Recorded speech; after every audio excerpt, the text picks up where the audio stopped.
welcome all you participants, but also especially our moderator, Meelis, and our speakers and panelists. So he's waving his hand there.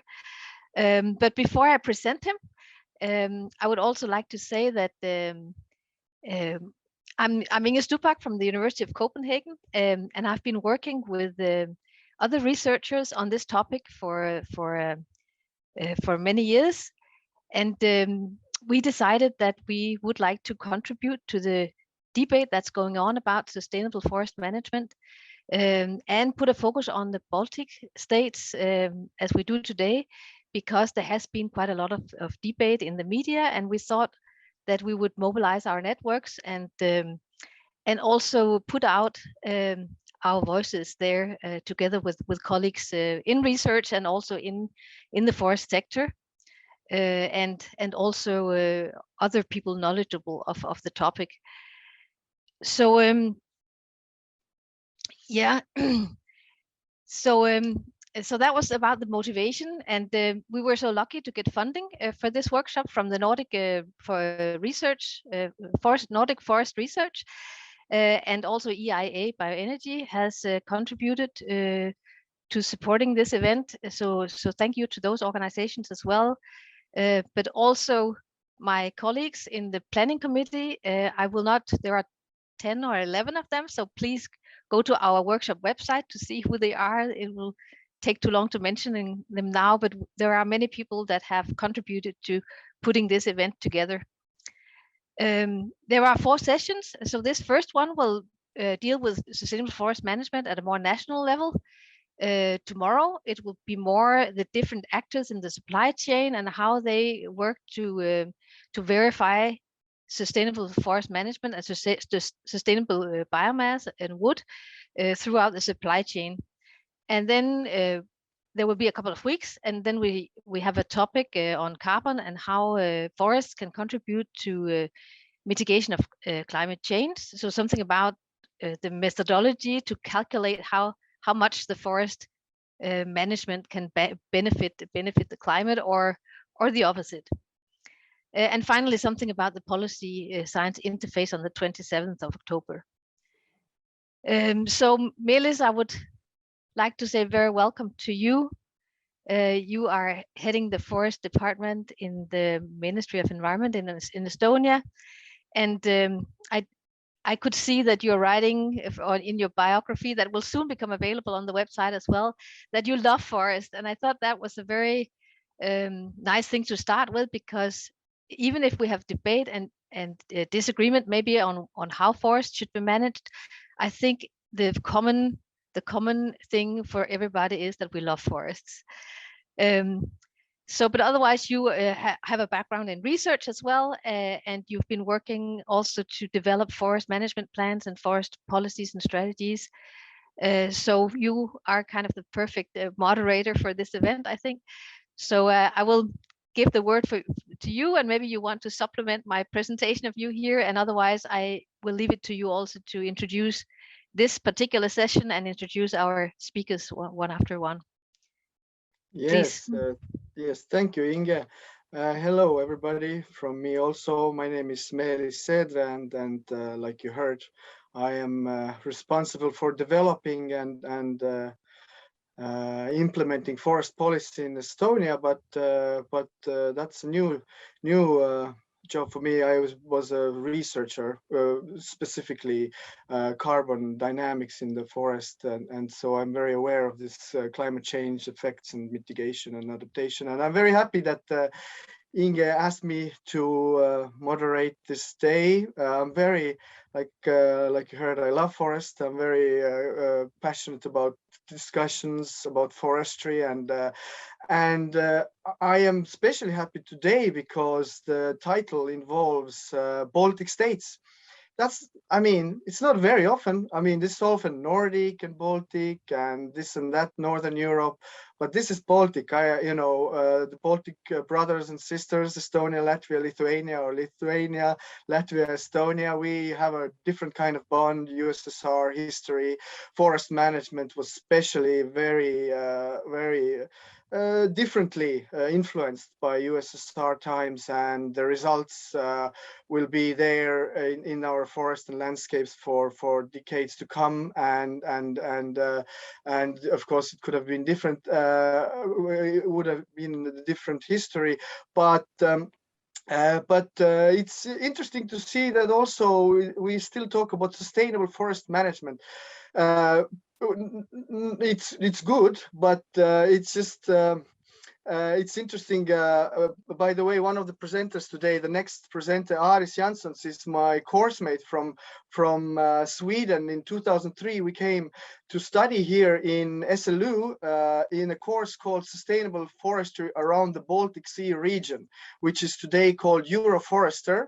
And so that was like, pretty much 20 years ago, and this was the beginning of sustainable forestry. And so we've been on this train ever since for 20 years, and today still we kind of like, it can sound like something new. Oh, what's sustainable forestry? What should it be? What should we do? I mean, as a forester, with somebody with forestry education, that's just like something like, what is a forest, or what is a tree, or it's ingrained in our understanding of the forest ecosystems. But of course, not everybody has this background, and of course there's many things changing. And so this summer, as you all know, EU came out with a new forest strategy, which is quite remarkable in many ways, and also with a Fit for 55 package for reaching our sequestration targets, or our carbon emission reduction targets. And so this has created in many countries a lot of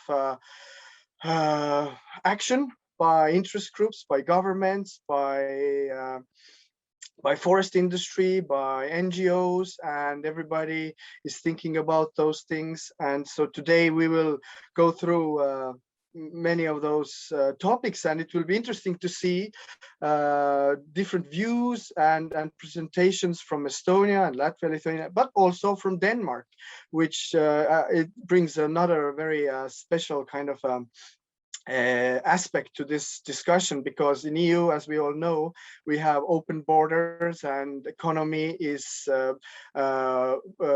broad across the world. Many things are happening with wood also, and bioenergy especially. And of course, I guess one of the big issues today is the use of bioenergy for renewable energy, since we all know, or I guess many of us know, that pretty much wood is one of the cornerstones of European renewable energy. Either we like it or not, that's the truth of it. And if we say that that's not really actually renewable or sustainable, then we have much bigger challenges in EU for reaching our renewable energy goals. And so I believe that wood will remain an important part of the renewable energy game. And also I think really often, and I'm finishing my monologue soon, and I'm right on time, and soon we'll introduce Āris to you. But I believe, I think one of the big issues is that many people don't realize how much leftovers there is to make long-lasting wood products. If you make a chair, if you make a table, if you make a house, there is a lot of material that is left over that you cannot really do anything. And so I feel like it's just a lot of discussion. Let's not burn, and let's do all kinds of things. But from this sawdust, I mean, there's not many things you can do from sawdust. So I mean, you can put it under for horses, and so the first presentation will be by Āris Jansons, who is a senior researcher in Latvian State Forest Research Institute, Silava. And Āris, I guess if you can start sharing your screen now. And Āris is leading the development of tree breeding program for main commercial tree species in Latvia, which is now implemented in practice in Latvia, and they produce seed material for regeneration of 10,000 hectares of forest annually. So that's a significant part of the material that the Latvian forest is depending on. And now I give floor to you, Āris, to give us presentations about the challenges of hemiboreal forest management. Thank you very much, Seedre. I hope you can hear me, and thank you very much also for remaining that we are getting how do you say, more qualitative. We are aging well. Yes. So 2003 was some time ago. So what I have been given a task to talk about challenges of hemiboreal forest management, and I think I had the best task so far for my presentation, because I don't have to talk about solutions. I have to talk about challenges, and that's pretty easy. So what I'm going to tell is a few things related to changes. If you allow me, I start with the major picture, I think, for that is affecting a lot of levels in our forest management, where the production, forestry, and carbon sequestration in forest and wood products will be in Europe by the end of this century. And that is basically the best picture from my understanding how I can sum up the influence of climate change to forestry sector. I haven't seen any more comprehensive results. Meaning that there is a region where the climate change is going to have an effect, some positive, some negative, but more or less on overall we will keep on having a sustainable forestry possibilities. And there is quite a large region of Europe in southern part that may not have this option by the end of the century, and that is quite important to understand. To keep in mind while trying to understand and advocate the forestry issues at the European scale. And basically that means that our region is responsible for the efficient carbon sequestration. And I think that flag is not always enough raised. We are quite well aware that we are responsible for protection of several species that are either endemic here or that's just their areal is here, but we are also responsible for the efficient carbon sequestration. And I usually use the simple way for the equation or the simple arithmetic equations. If we are talking about reduction of emissions in other sectors, in transport, in energy, in other sectors, forestry is the only one where we are talking about carbon sequestration, actually. And if you want to get to net zero, this is a very important aspect, and maybe not always enough emphasized. Also, the other aspect which you may have noticed have been coming up during the recent weeks in the scientific reports as well as in popular media across Europe. The climate change is a cause for quite a lot of loss of biodiversity, meaning that as efficient we are getting in managing our areas, we are also contributing to biodiversity. And usually those trade-offs are seen in quite a different way in our region. They are seen that forestry, or quite often they are portrayed in a way that forestry is actually a threat to biodiversity, which in some specific occasions, in some specific situations might be the case for some species. But overall, the way if we manage to leave a lower footprint on the climate change, we're also contributing positively to the biodiversity effects. Then there is other change going on, which is affecting our forestry sector, meaning that there are social changes going on, and less trees, less and less people are in the forestry.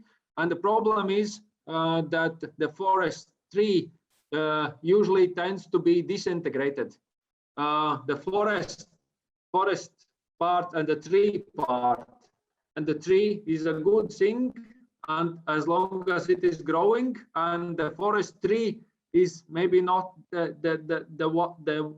part that is understood by the people that well, and that change needs to be considered if we want to retain our capacity of contributing to the sustainable land management.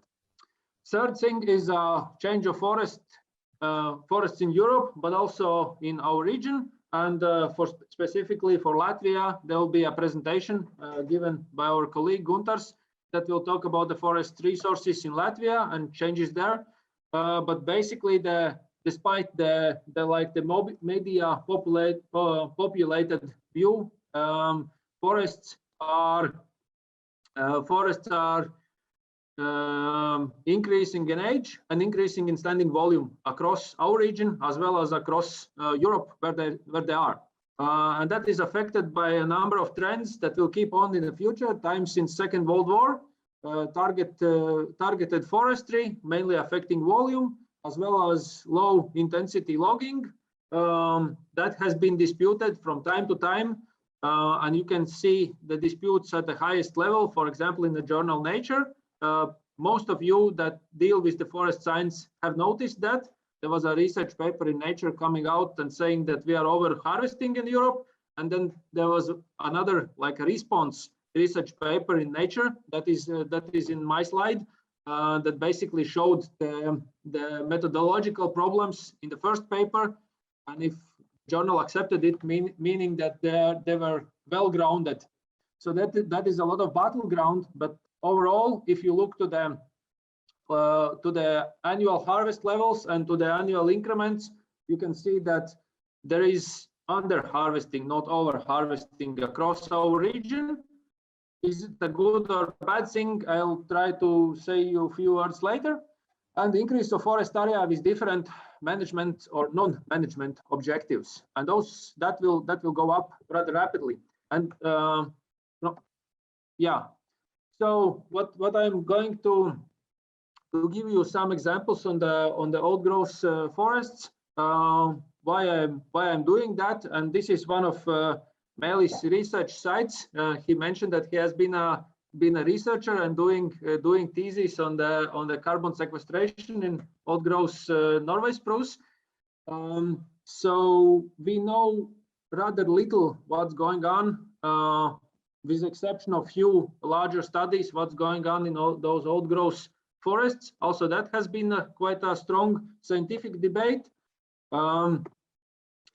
So we have contributed in Latvia quite much to that. During the recent years, we have established a set of sample areas for roughly 180-year coniferous, 120-year broadleaf stands, 82 stands across the Latvia together, as you can see, and have contributed to the knowledge on what's going on in the carbon pools, in the fertile mineral soils in those old growth stands. But probably those figures are not extremely interesting for you.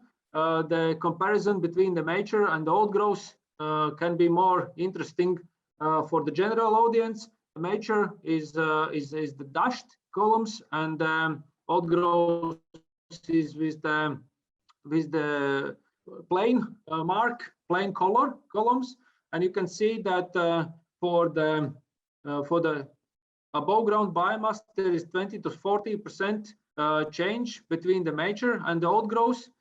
For conifers, that's roughly representing a time scale of 90 years in our sample. For broadleaves, it is representing a time scale of 50-60 years. So there is quite a significant change. In contrast to soil, where that is plus minus staying the same.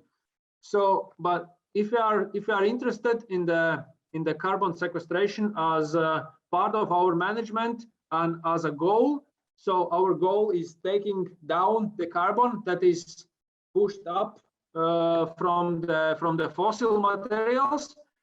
We cannot talk about the absolute values. We have to see the difference. So we have to see the efficiency of that carbon sequestration. and that is the values, or one of the ways to represent the values is here, which means a carbon sequestration or carbon pool change per year, or annual carbon pool change. And here you can see that the scales work other way around. If we are managing the forest up to the mature age, or in comparison to just leaving it for the next 60 to 90 years, the management provides notably larger carbon sequestration. Additionally, and that has been slightly mentioned, additionally, we have to consider that during the 180-year period, which is represented by outgrowths here, and the carbon in the biomass, carbon pool in the biomass, we can have in the managed forests, we can have two management cycles, basically at the same time. And you can see the two effects that are provided by the same forest area. If you have 1 hectare here, staying for 180 years, and 1 hectare here, staying for 180 years, it provides the carbon in the biomass. It provides the replacement effect or substitution effect, which is almost the same size. And you can wonder where are the wood products. And the wood products, if you have studied that part, wood products are quite much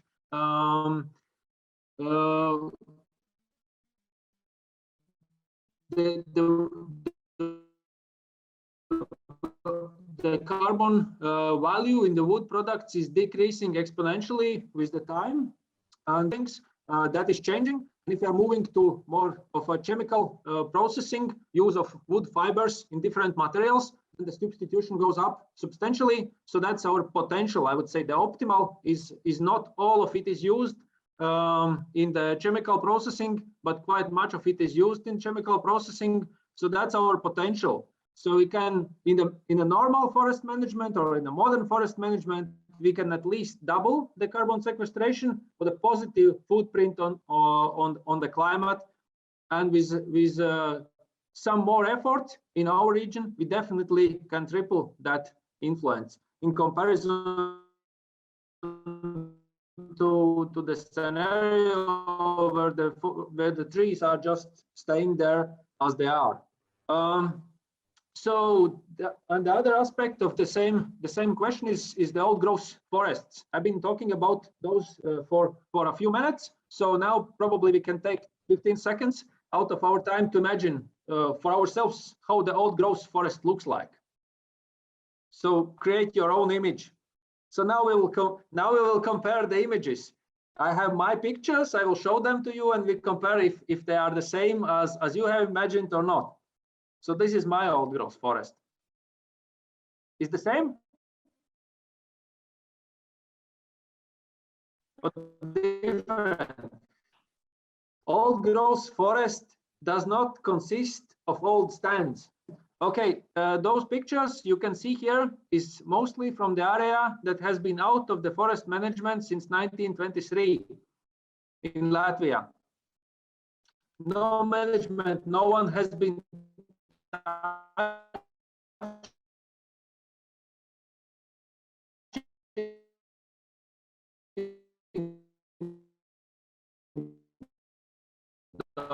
those trees. So you can see what storm sign. There has been other disturbance figures. What you can see here as old growth, those are overestimates basically, because those are old growth stands. Those are the exceptional case where the trees have survived that long. Also, that's true for the future. And I'm sorry for untranslated text, but anyhow, that is the disturbances, the natural disturbances affecting the forest areas, being it managed or unmanaged, those are in arrays. In arrays, even if you consider it as a proportion from the total standing volume, still the proportion is increasing, meaning that we have to consider all of those aspects or all the natural disturbances and figure out the way how to adapt a forest management to those changes. And one of those, the most important natural disturbance in our case is wind. So we have done quite a lot of research in relation to wind damage predictions, wind resistance assessments, to provide for the forestry at least a few recommendations and solutions, what can be done on some cases, also what cannot be done to reduce the influence of those damages. So to sum up, the adaptation recommendations in a simple way, I would say this is where we are. Very, very brief recommendations, has a lot of figures behind. Planting of the best adapted or bred for the climatic conditions, material in low density, which means higher individual tree stability, lower probability of damages, lower impact of rot or no impact of rot, quite many cases. The other recommendation, implemented forest protection measures, which is hard in some cases. And the third one is landscape level planning.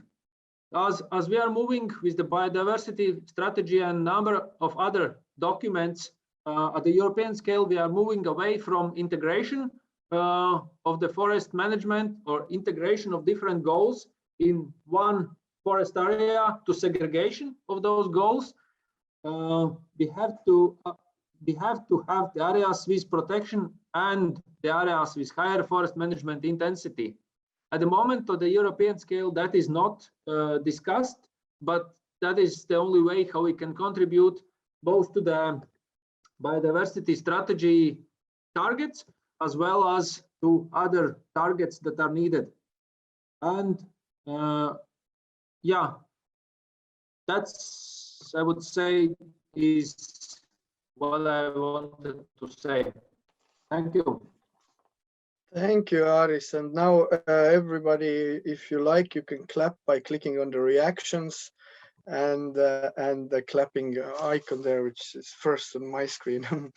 Yes, thank you, Āris. We got a few minutes to maybe take some questions, and there is a question from Peter Vihma in the chat, which we can, which maybe you can answer now. Is he's asking how forest management that meets carbon sequestration goals also meets biodiversity conservation goals?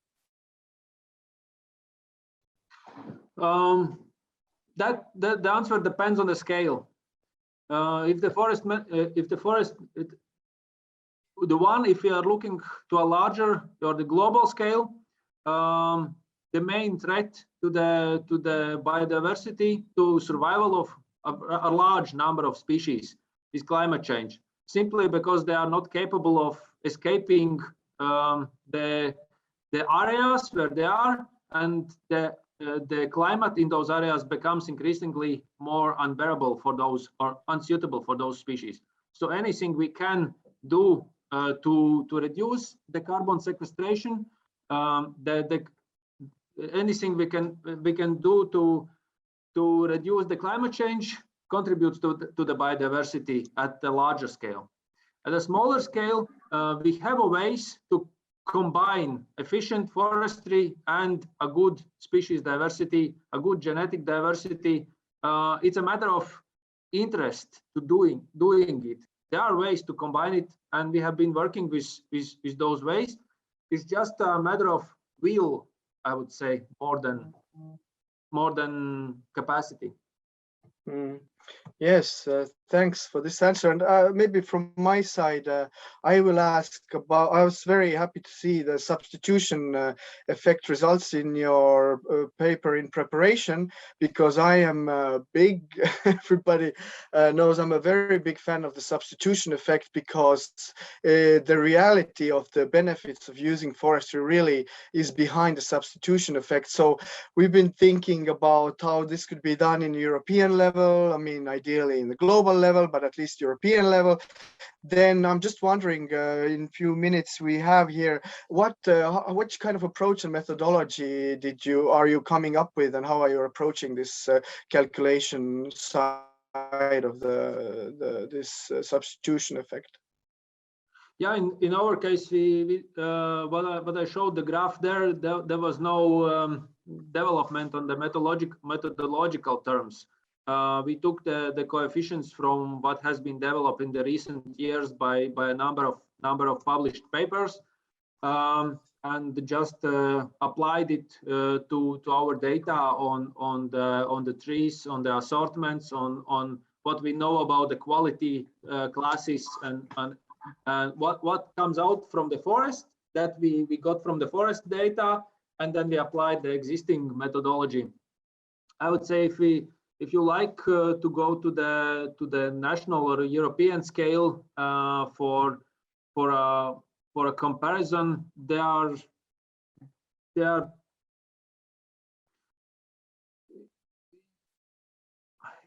methodological issues. I'm sorry, I cannot cover it in a half a minute. But we have been thinking about those, but it's not there yet. Exactly.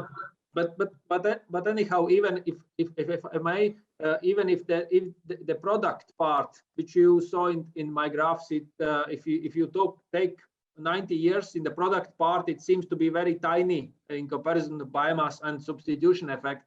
But even if that product part is not, I would say, not very solid in from the methodological sense, and we are working on actually trying to understand if it is actually that small, because it's based on study in other continents, and the coefficients has been just taken from there, and now they are used as equations in our conditions.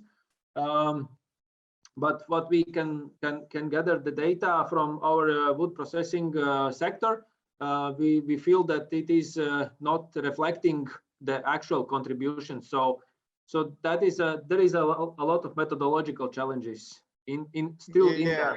So it still can be underestimated, even with those triple figures. Like you say, there's lots of developments ahead, but it's good that we're doing that. So thanks again, Āris, for your presentation and your thoughts. And now we move forward with our next presentation, and next presenter is Kristjan Tõnisson from Estonia. He's the member of the management board, Nature Use State Forest Management Center from Estonia. So Kristjan, if you can share your screen while I introduce you. And Kristjan has 25 years of experience in the career in the public and private sector, and his main focus has been on sustainable forest management. So try to share your screen if we can get it going here. And it's especially he is focused on environment and nature conservation related matters, so very important topics. And then he's also contributed to structural reforms in the public forest administration in Estonia, and also worked as an auditor for FSC's certification. So he has lots of experience. And now, Kristjan, if you could, okay, almost there. And here we go. We can see your presentation. And when you are ready, then you can start. Perfect. Can you see the slides now? Yes. It's perfect. Thank you, Meelis, for introduction. And it was good to get Āris's introduction into the broader topics and views. My name is Kristjan Tõnisson. I work for the State Forest Management Center in Estonia. And in my slides, I'm going to talk about forest carbon stock development in Estonia. And what I found out when I was preparing my talk was that this topic, forest carbon, it's like an onion. So if you sort of peel one layer off and hope that there is a nice little and clear answer underneath, then guess what? You're wrong. There is another layer and another layer which sort of adds complexity to it. And hopefully in my presentation, I will be able to show some of those complexities to you. Okay, and I will start with looking back in time. So roughly about 100 years ago in Estonia, the forest area was 900,000 hectares. So about 20% of the land area. Yes, accounting methods of land and forests at that time were different, but still, this is an estimate that we have today of the forests as they were 100 years ago. Moving on, this is a satellite image of Estonia, and forests you can see in dark green. In 2019, the forest land covered a bit more than half of the land area and stands 47% of the land area. So forests are the dominant land use category in Estonia, and agricultural lands hold the second position. If we look at the forest ownership, then more than half of the forest land is owned by the state. There are different organizations, but the State Forest Management Center is the biggest single sort of forest owner. 48% of the forest land is owned by private owners, and if we split that category into two, then there is a distinct category of physical forest owners, physical persons who own 28%, and then legal persons or companies that own forest land, and they have about 20% of the forest area. If we look at the change in ownership patterns from 2005, then you could or should perhaps take a note that state forest land has increased significantly, and also the land that is owned by private companies, forest land, has increased substantially.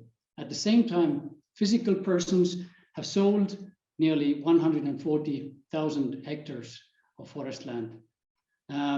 Fortunately, the yellow line, so-called no man's land, or it's a forest area that awaits privatization, has almost disappeared, and maybe next year it will be gone.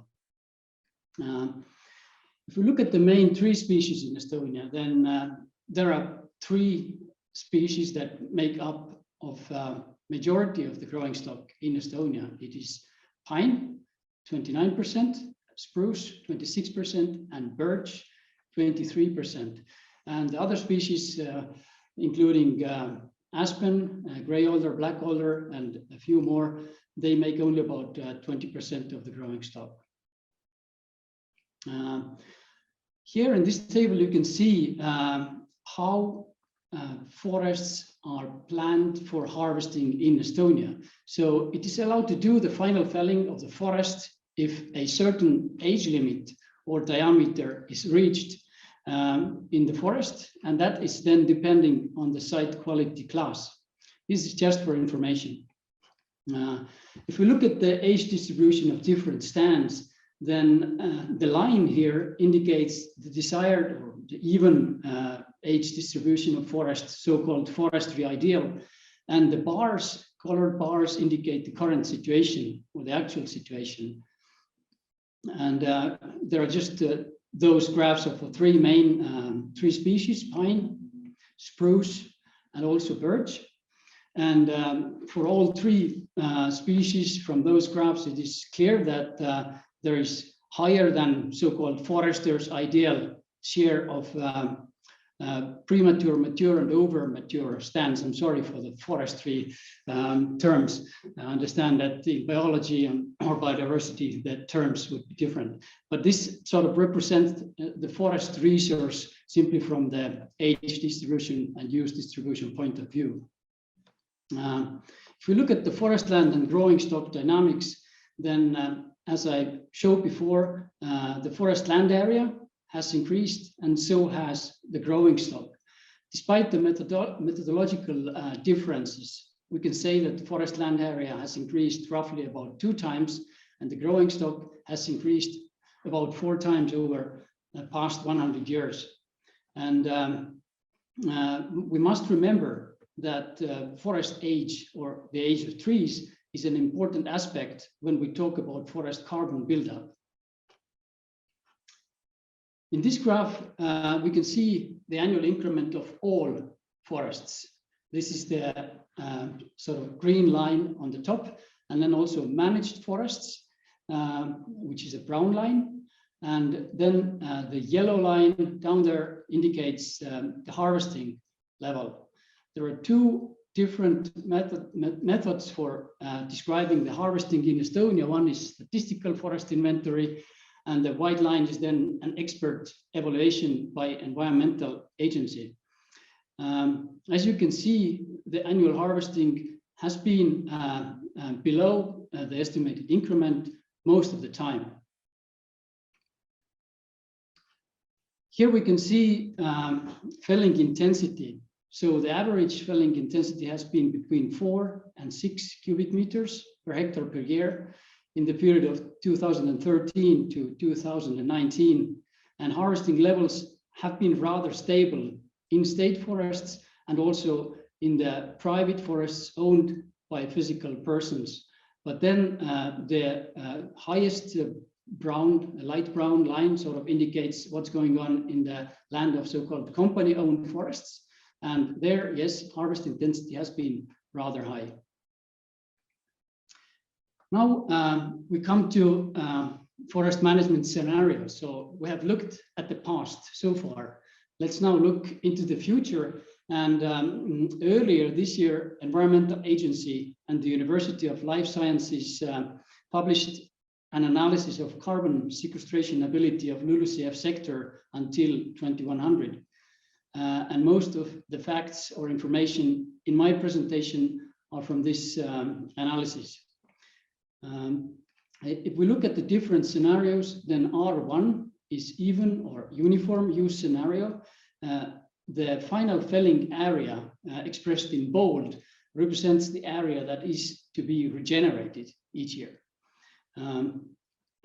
R1 foresees uniform final felling until 2100. It leads to stable harvest and growing stock level, but ignores the disproportionately high level of mature and maturing forests. R2 is so-called optimal harvest by forest regulations. It takes into account the uneven age distribution of forests and foresees slightly higher harvest levels to regenerate older stands. Yet, it results in decrease of carbon stock in forest and makes forest a source of CO2 emissions for the next 20 years. R3 is maximum possible harvest of mature stands. It is not a practical scenario in the sense that it is in fact impossible to put into practice, but it represents the theoretical calculated maximum use. And the aim of this scenario is harvesting stands that are or reach maturity within 10 years.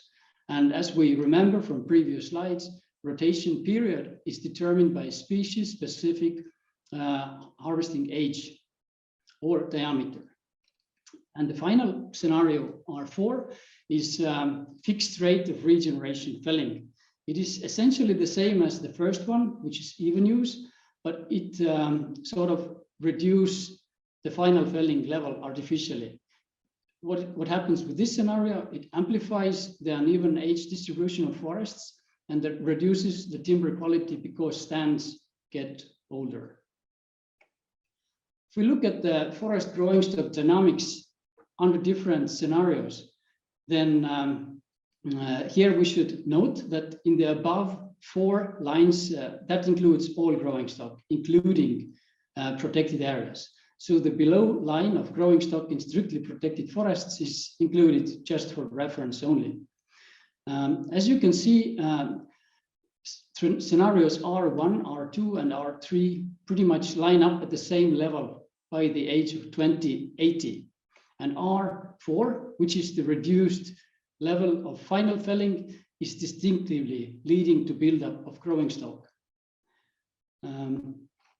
Okay, now if we look at the greenhouse gas emissions point of view, then the difference between the first 3 scenarios, even use, optimal use by forest regulations, or even maximum use of mature forests, is not that different.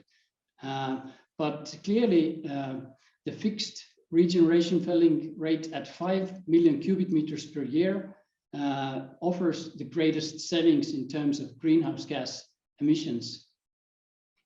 and it offers the largest forest carbon accumulation until 2100. In this graph, we look at the same scenarios under the LULUCF, and you can see that R1, or even use, keeps forests in the sink side right until 2060. For 2060 to 2080, forests become emitters of greenhouse gases, and from 2080 onwards, forests act as a sink of greenhouse gases again. Under R2, forests are emitting greenhouse gases from 2020 to 2040. After that, forests act as sink. Sorry, I'm sort of laying behind. Under R3, maximum possible harvest of mature forests. Forests are a substantial source of greenhouse gases in the current decade, emitting nearly 11,000 kilotons of CO2 equivalents per year. Thereafter, forests act as sink of greenhouse gases for the next 60 years and become a source again in 2090.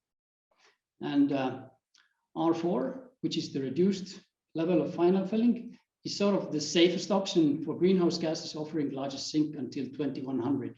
Yet, as I've mentioned before, due to rising share and slower increment of forest stands, forests lose their ability to store additional greenhouse gases. Now let's look at the implications of those scenarios.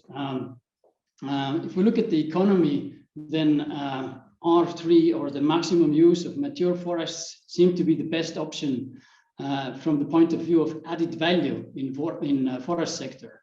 But as I mentioned, in practice, this scenario is probably not possible to implement. R2, or forestry regulations-based scenario, is optimal because even use delays harvesting of mature stands and leads to lower timber quality in aging stands. And R1 and R4, that is even use and reduced final felling, give lower added value in forest sector compared to other scenarios. If we look at the net income from forest management, that should be interesting for forest owners, then in Estonia, the average size of private forest holding is 6.6 hectares.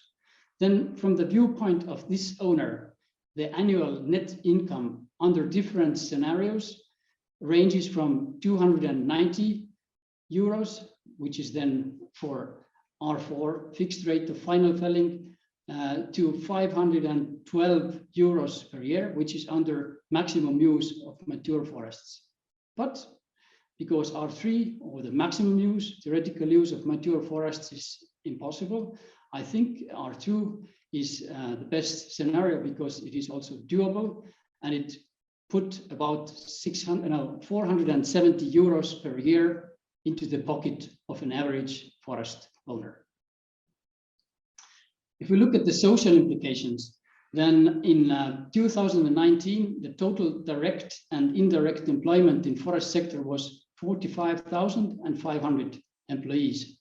And of course, we should note here that due to innovation and technological development, the employment in forest sector is gradually increasing.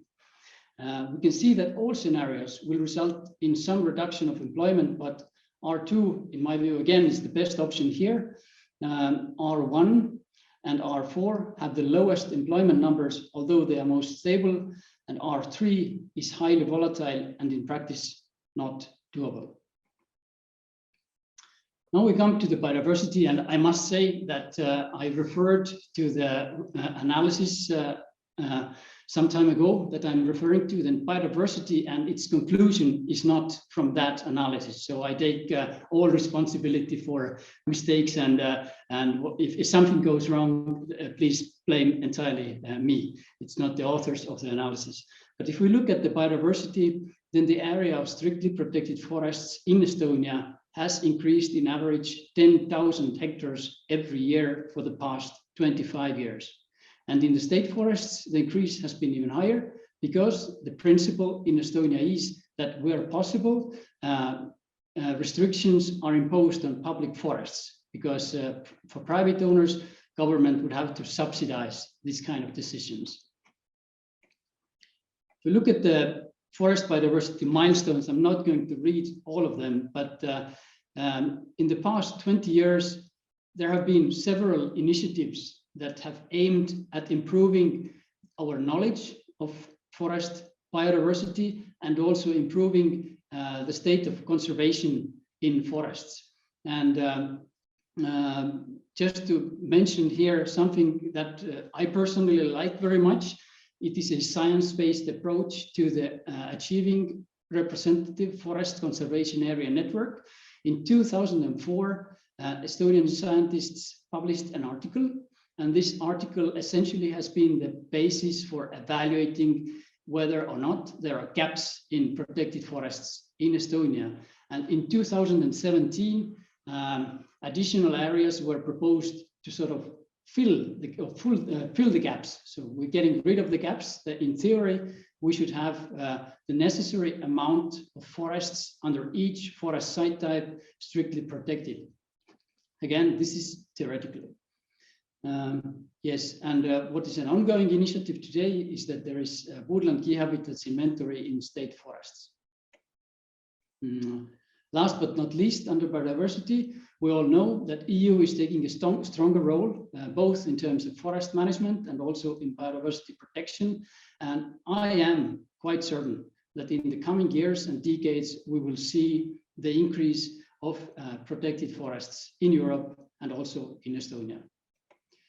If we look at the biodiversity implications of the mentioned strategies, then here I think even use and fixed low-level final felling are preferable for forest biodiversity, especially because they favor old-growth forest specialists.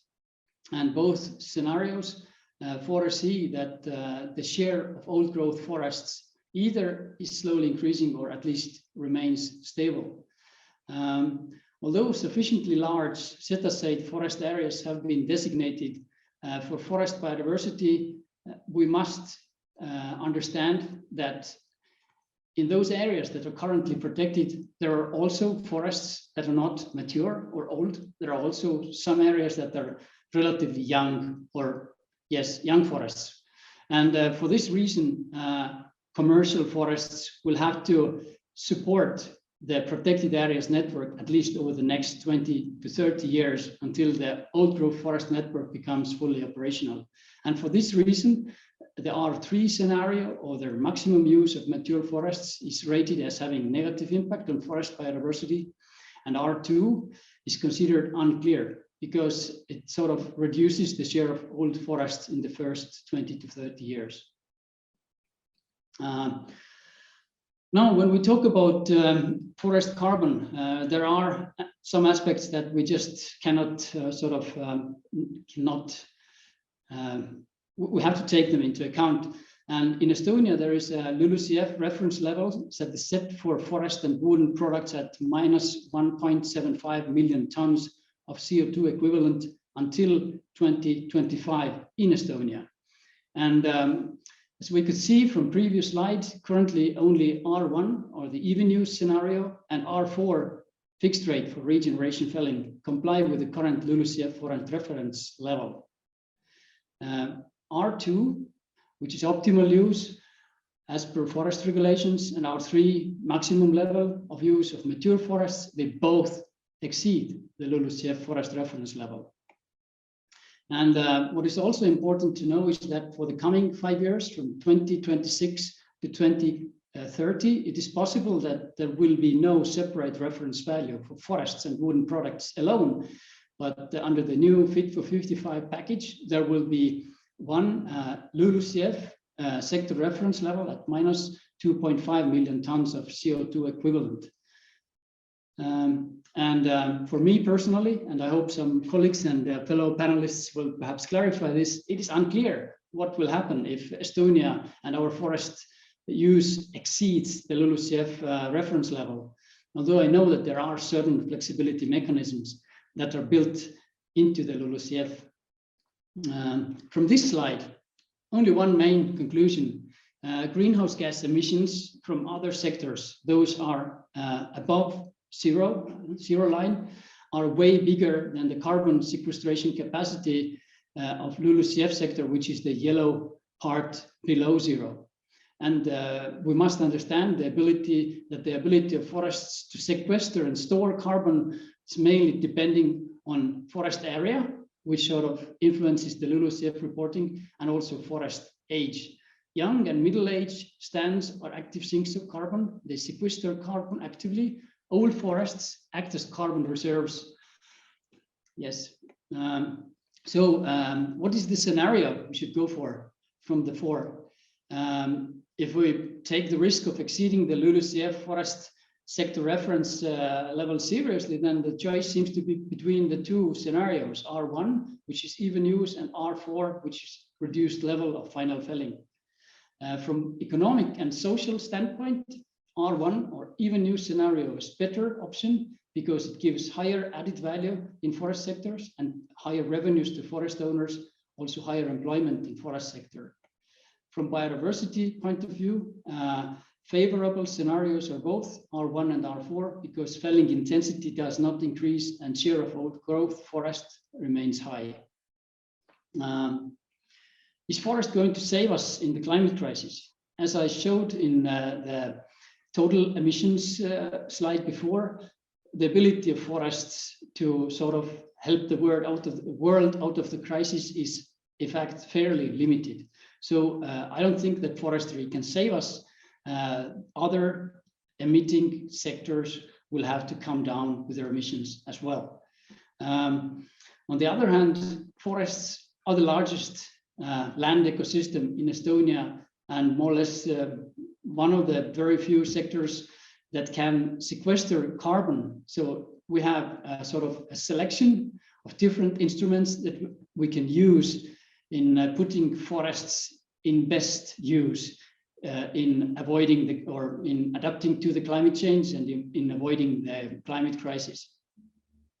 And with smart choices, forest management will support the transition from fossil to CO2 neutral energy and will continue to act as carbon sink and also source of wood products and of course as a carbon storage. Very quickly, what can forest sector do for climate? We can smarter process the harvested timber. So instead of sort of burning it straight away, we can try to either process it chemically, which gives mainly economic benefit.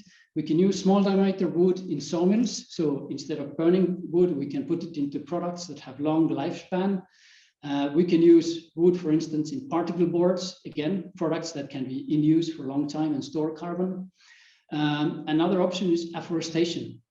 We can actually make new forests in Estonia on the land area, which is up to 75,000 hectares.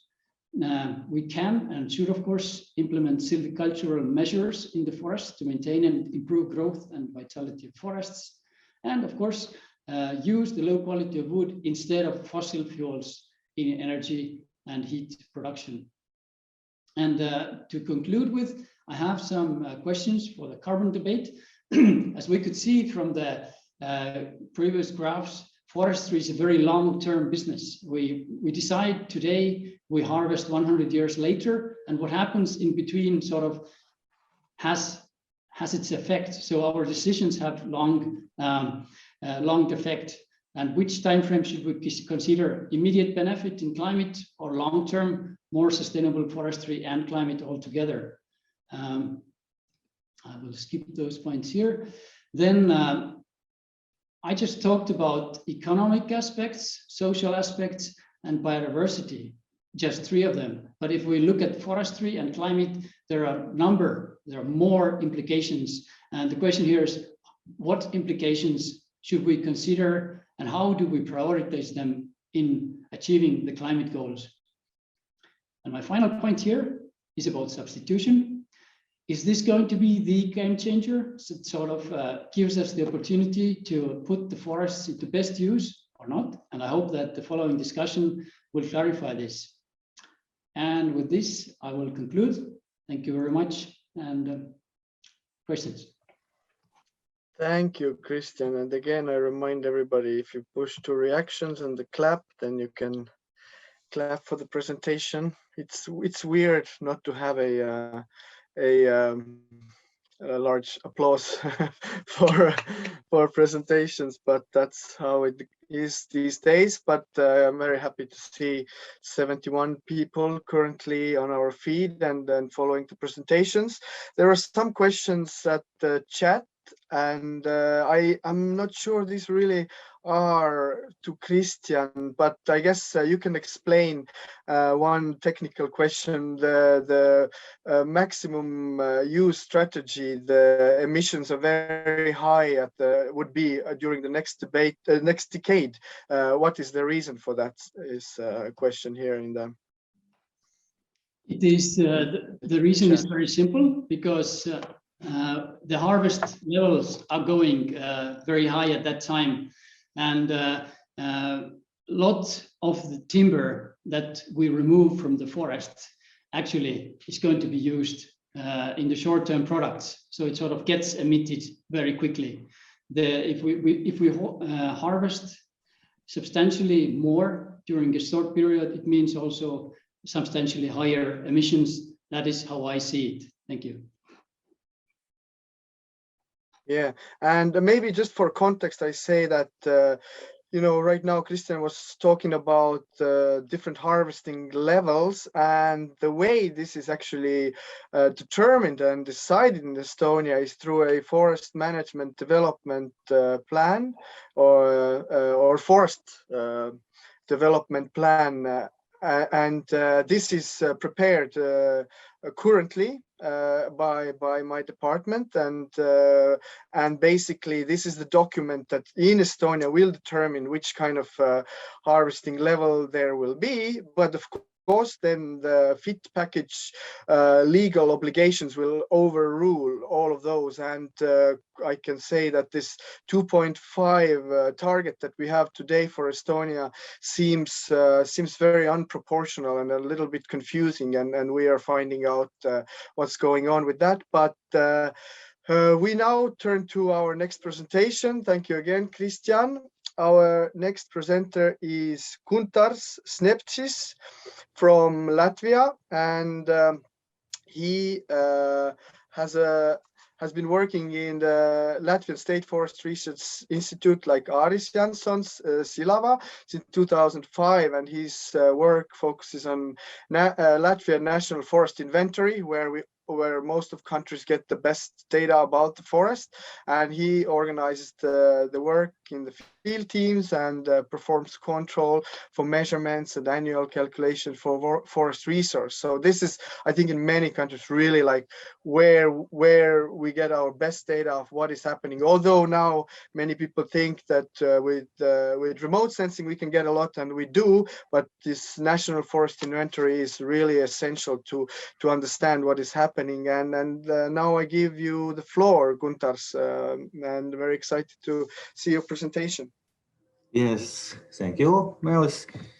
Hello, everyone. My presentation today is forest food resources in Latvia and their forecast under different forest scenarios. The co-author of today's presentation is Jānis Donis. He is also a researcher from Silava. We both together approximate the growth models for Latvia and build and upgrade our modeling system.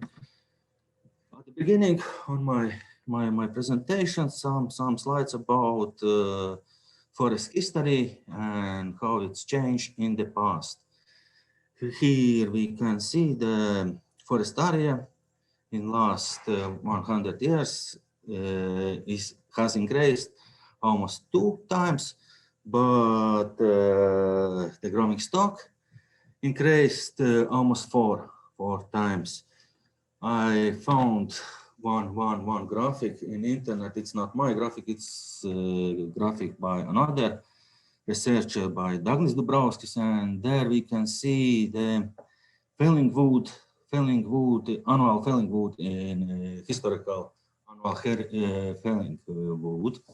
And then we can see that the felling wood has increased 1.6 times. Yes, it's about history, quite shortly.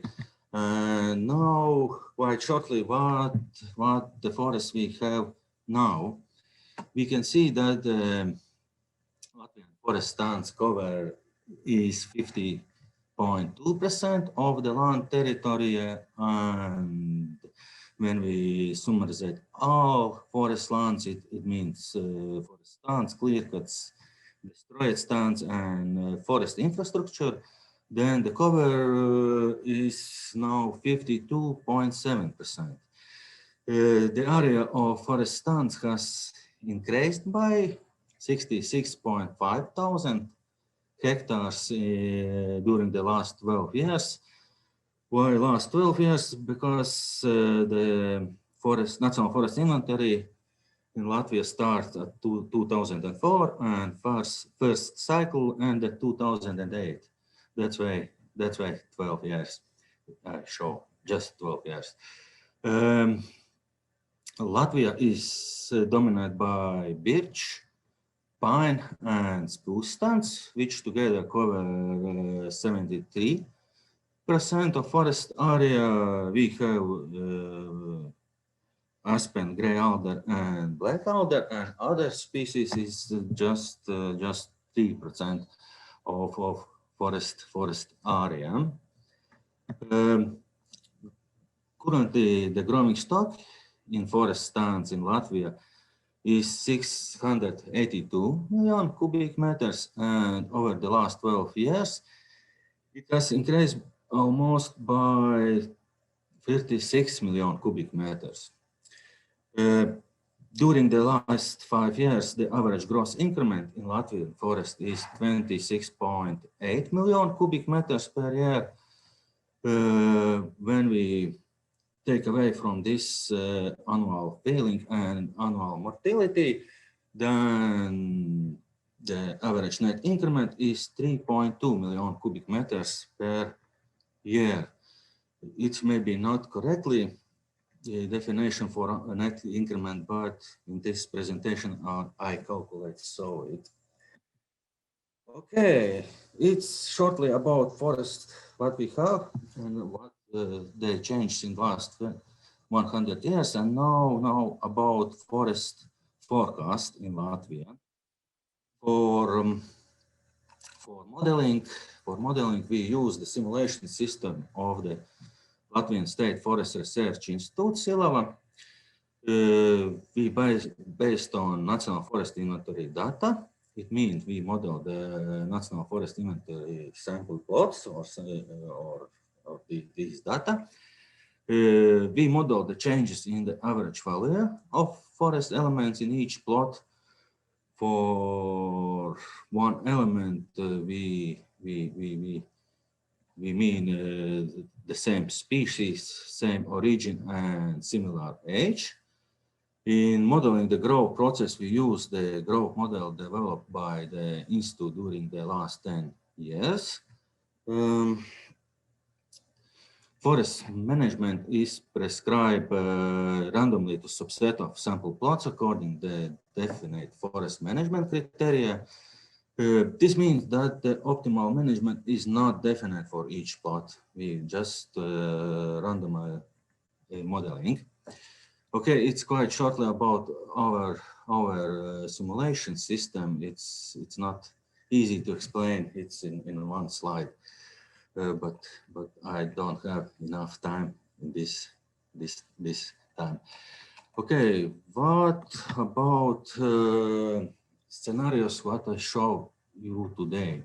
The first scenario is the baseline scenario or business as usual. In this scenario, we model in forestry what we have in last 5 years. The second scenario is the same business as usual scenario, but we in this scenario 160,000 hectares of forests are transferred from commercial forest to protected forest. Then we don't feeling the final cut. Basically, all forest and forest on wet peat soils are transformed in this scenario.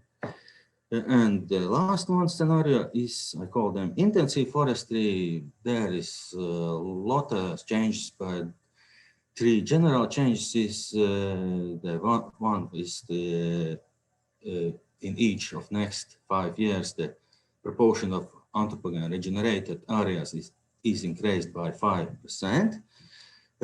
Second one is the diameter of final filling is reduced, thus increase the area to be filled in the final filling. And in younger stands, thinning is more intensive, and thus increase the diameter of trees to be filled in the final filling in future, and promoting a shorter rotation. In all these three scenarios, we don't modeling afforestation or deforestation. That means the forest area is kept constant. Okay, it's shortly about these three scenarios, and the next results what we have. Yes.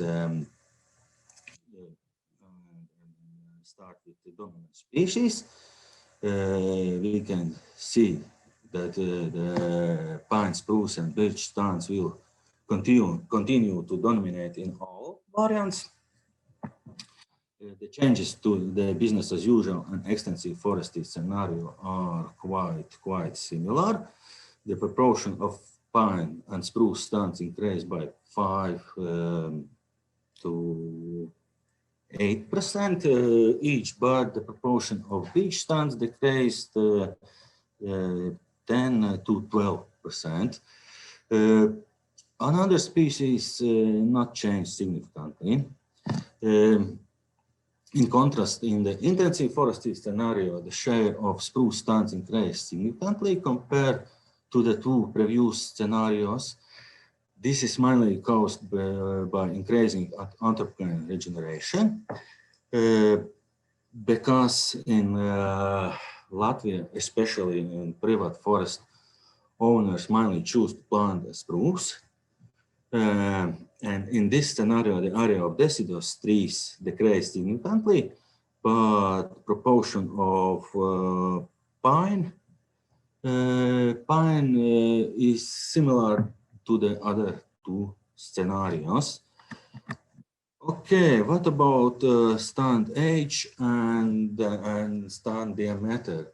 We can see that the average age and average diameter of forest stands in all scenarios are predicted to increase. So average stand will get older and thicker. But it is important not only what the average age is, but also what is the proportion of old stands. Then we here can see that in all scenarios the proportion of old stands increase over time. With 100 years, the proportion of stands older than 100 years will increase from 7.7% to 14.9% in the business as usual scenario, or 19.7% in the extensive scenario, and 15.6% in the intensive scenario. It is clear that this is the larger in the extensive scenario because the area of protected forest has been increased, but we see that by purposefully planting conifer stands or conifer trees, the area of all stands will be larger in the future, such as in business as usual scenario. Another important indicator is the area or proportion of stands with larger diameter trees. Here again, our forecast show that in all scenarios the trends will be similar. Thick stands will accumulate. For example, the proportion of stands with deeper age than 40 centimeters will increase from 5.6% in the business as usual scenario to 7.5%, in the extensive scenario to 9.4%, and in the intensive scenario to 10%. So we see again that we can increase the area of stands with large DBH in the future, either by increasing the area of protected forest or by purposeful management. And it means increasing the proportion of conifer stands and correctly and timely thinning.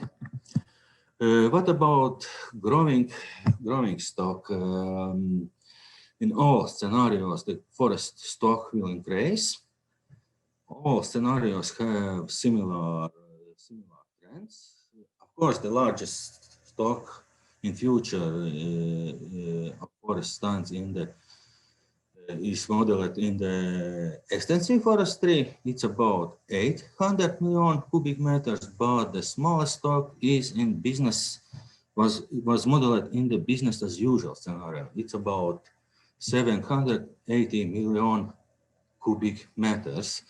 When we comparing with business as usual scenario, the stock of forest stand in extensive scenario, then is modeled to be about 3% higher in the future, but in the intensive scenario, the stock of forest stands will initially be smaller. But from 2040, it will be higher, and difference in future will modulate at 1 to 1.5%. For me, much interesting indicator is the grown wood. That means the stock of living trees plus the cumulative felled wood. And then we can see that in intensive scenario, the amount of wood grown will be 11.5% higher than in business as usual scenario after 100 years. But in the extensive scenario is modeled to be 8.8% lower than in business as usually scenario.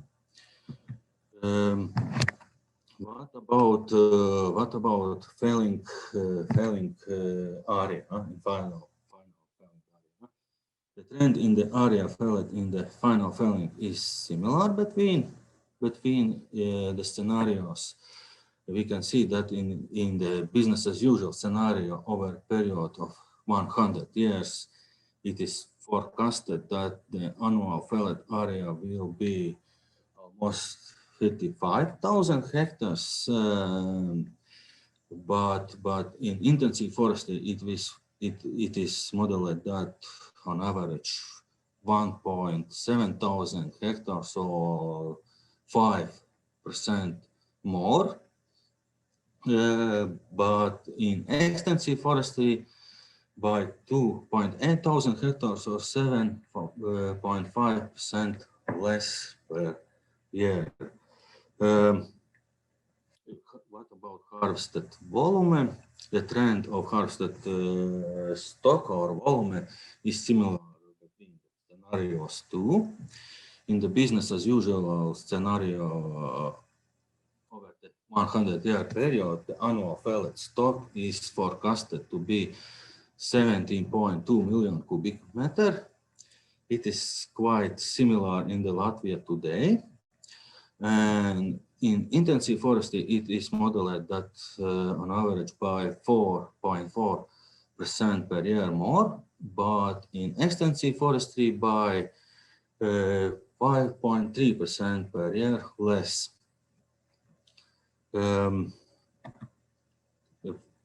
What about timber production? The modeled annual harvested usable wood. It's about about 15 to 20% lower than annual pellet wood. That in business as usual scenario, it is 14 million cubic meter. But in extensive scenario, it is 0.6 million cubic meter less, and in intensive scenario, 1.5 million cubic meter higher. The difference between the intensive and business as usual scenario is modeled to increase over time, but the difference between the extensive and business as usual scenario remains similar throughout the model period. The yield of usable wood in the business as usual and extensive scenario is similar, and it is about 84%. But in the intensive scenario, the share of useful wood increased to 92% over time. This is due to the increase in the proportion of conifer stands, where the yield of useful wood is higher than in deciduous stands. If we talk about the most economically costly assortments, the results of thick or large diameter sawlogs of pine, spruce, and birch, then the trends are quite similar to the usable wood discussed above, and it's maybe that's all for me. And on the end of my presentation, I have to take a home message. First one is the Latvia's forests have been managed sustainably from timber production point of view for 100 years. And second one is also forests in Latvia will be managed sustainable also by continuing the current management practice. But it is possible to change forestry by subordinating it to nature protection or economic objectives, so as not to create threats to sustainable forest management. Okay, that's all for me. Thanks.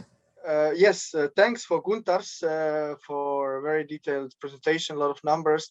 I hope we can discuss some of this later. Next speaker is from Lithuania, the third Baltic country, or why I say third, first or second or third, one of the Baltic countries. And Nerijus Kupstaitis is the head of forest policy group in the Ministry of the Environment of the Republic of Lithuania.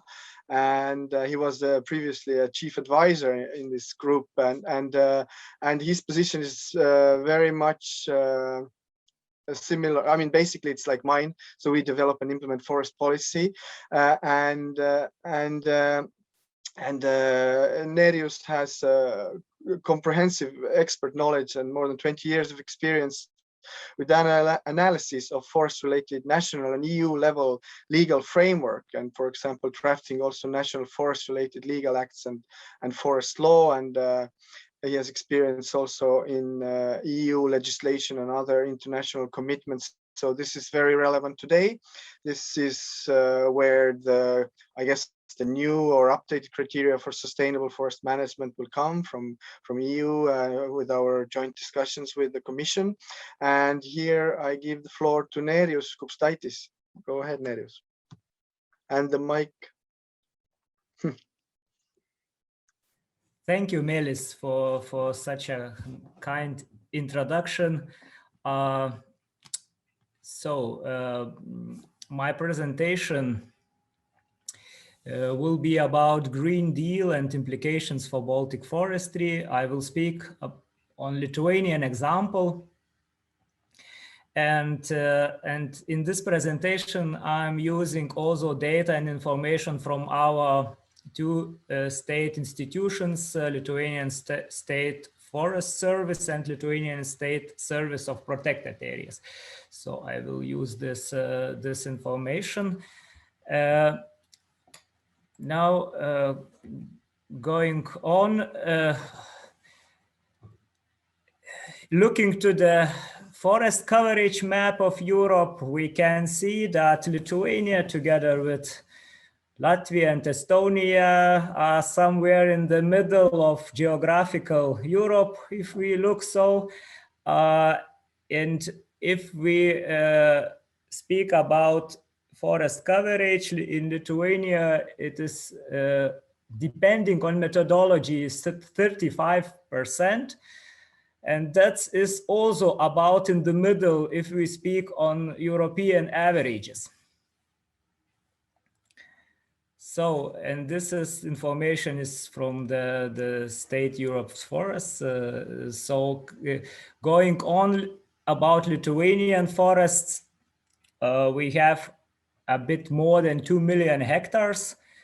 Forest coverage, like I was saying, it depends on the methodology we are using in Lithuania, our own methodology. According to that, we have a 33.7% of forest coverage. Speaking on the comparable international methodology, it is 35.1%.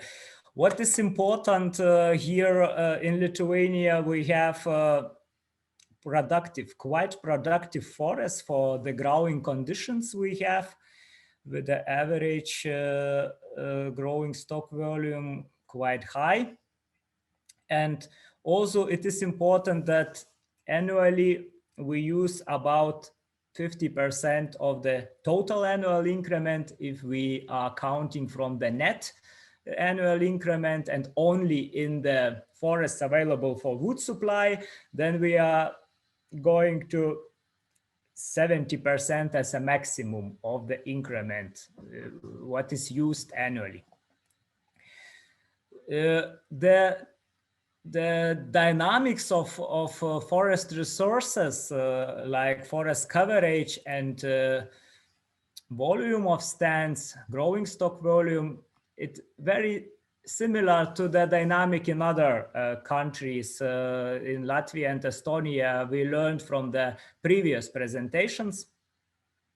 So we have increase in our forest coverage, significant increase, but even more significant increase in the growing stock volume during our 100 years or a bit less. So it is, of course, some methodology issues that we are counting the growing stock volume according to National Forest Inventory data from the 2005. So we can see this a bit additional increase because of the methodology, but this is the same in all other countries also. The tree species are also quite similar to our neighboring countries. We have a bit more pine stands in Lithuania in comparison. Otherwise, this is quite a similar situation. We are losing now ash stands like in all the Europe. Currently, we have only 0.6% left. It was significantly more in the previous times, but it was like by oak, but now it is less, and others. So we have in Lithuania still the management according to forest groups. We have basically four forest groups. Those it depends the forest management regime, and you can see here the percentages. We have only 1%, a bit more than 1% of forests in the strict reserves. where is only natural succession allowed. There is no cuttings, no other activities or forest management activities. Then we have special purpose forests. This is here we have two types of forest actually. It's a forest for protection of ecosystems and also recreational forest, quite different two types of forest merged together in one group. And here we do not allow clear cuttings, but we allow a specific management, forest management. So then protective forests and the protective forests, it's mainly for water, soil, and so on protection. Here we are already using also clear-cut management. And the biggest part, commercial forest, more than 70%. Here we are using all the usual forest management activities, including clear cutting up to 8 hectares. This is 8 hectares theoretically. In the practical, we have usual clear cutting areas from 1 hectare to 1.5 hectare. It is average. This average is a bit higher in state forests and a bit lower in private forests. It depends also on the fragmentation. So speaking about forest ownership, we have 50% in the state hands, strictly in the state hands. Those forests cannot be privatized according to our constitution. Then we have 42% of private forests currently. And this is private forests are of course mainly small-scaled and fragmented. We have average 3.4 hectare. And what is also very important, we have still the forest reserved for restitution. It called, in the previous presentation, we saw that in Estonia, this number is almost zero now. Maybe 5 years ago, we have had similar situation in Estonia and Lithuania. Now we are not so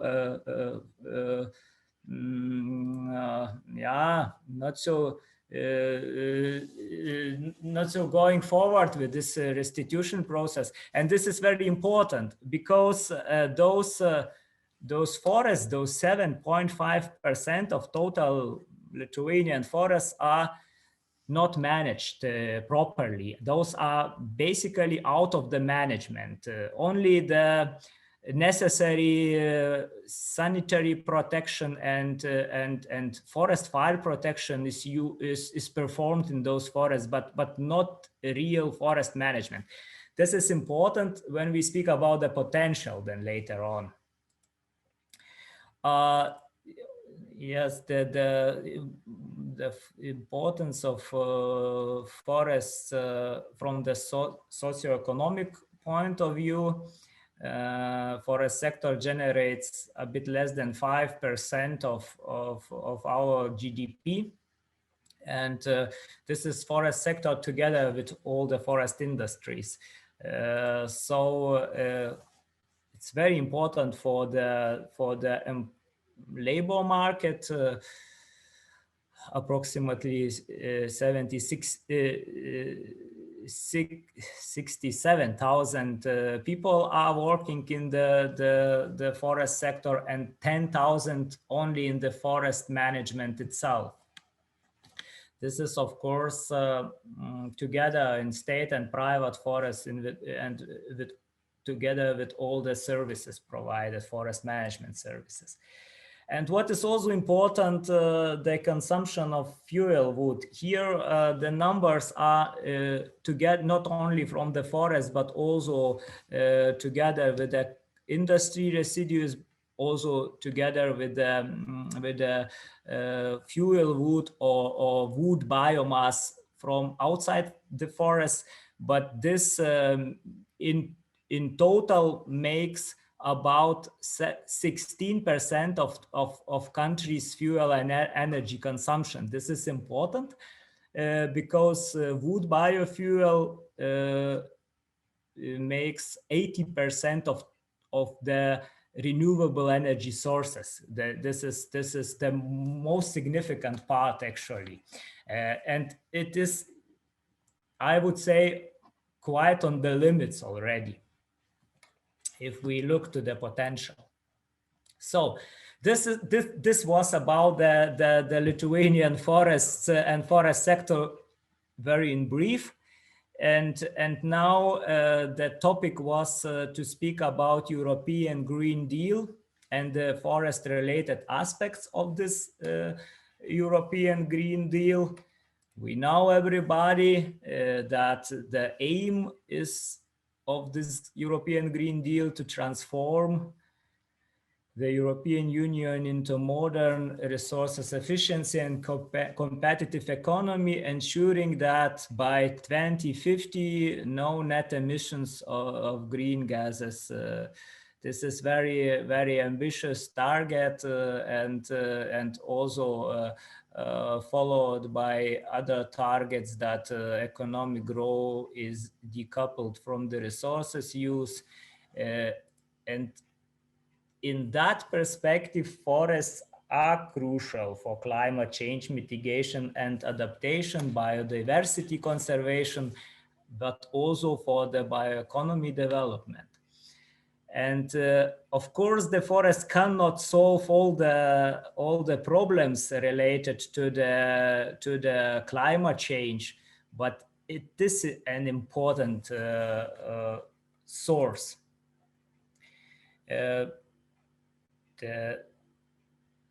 This sentence is from the European Commission paper, and it says that on the problem that the forest ecosystem are under increasing pressure of climate change, and the EU forested area needs to improve both in quality and quantity, and also for the EU to reach climate neutrality and healthy environment.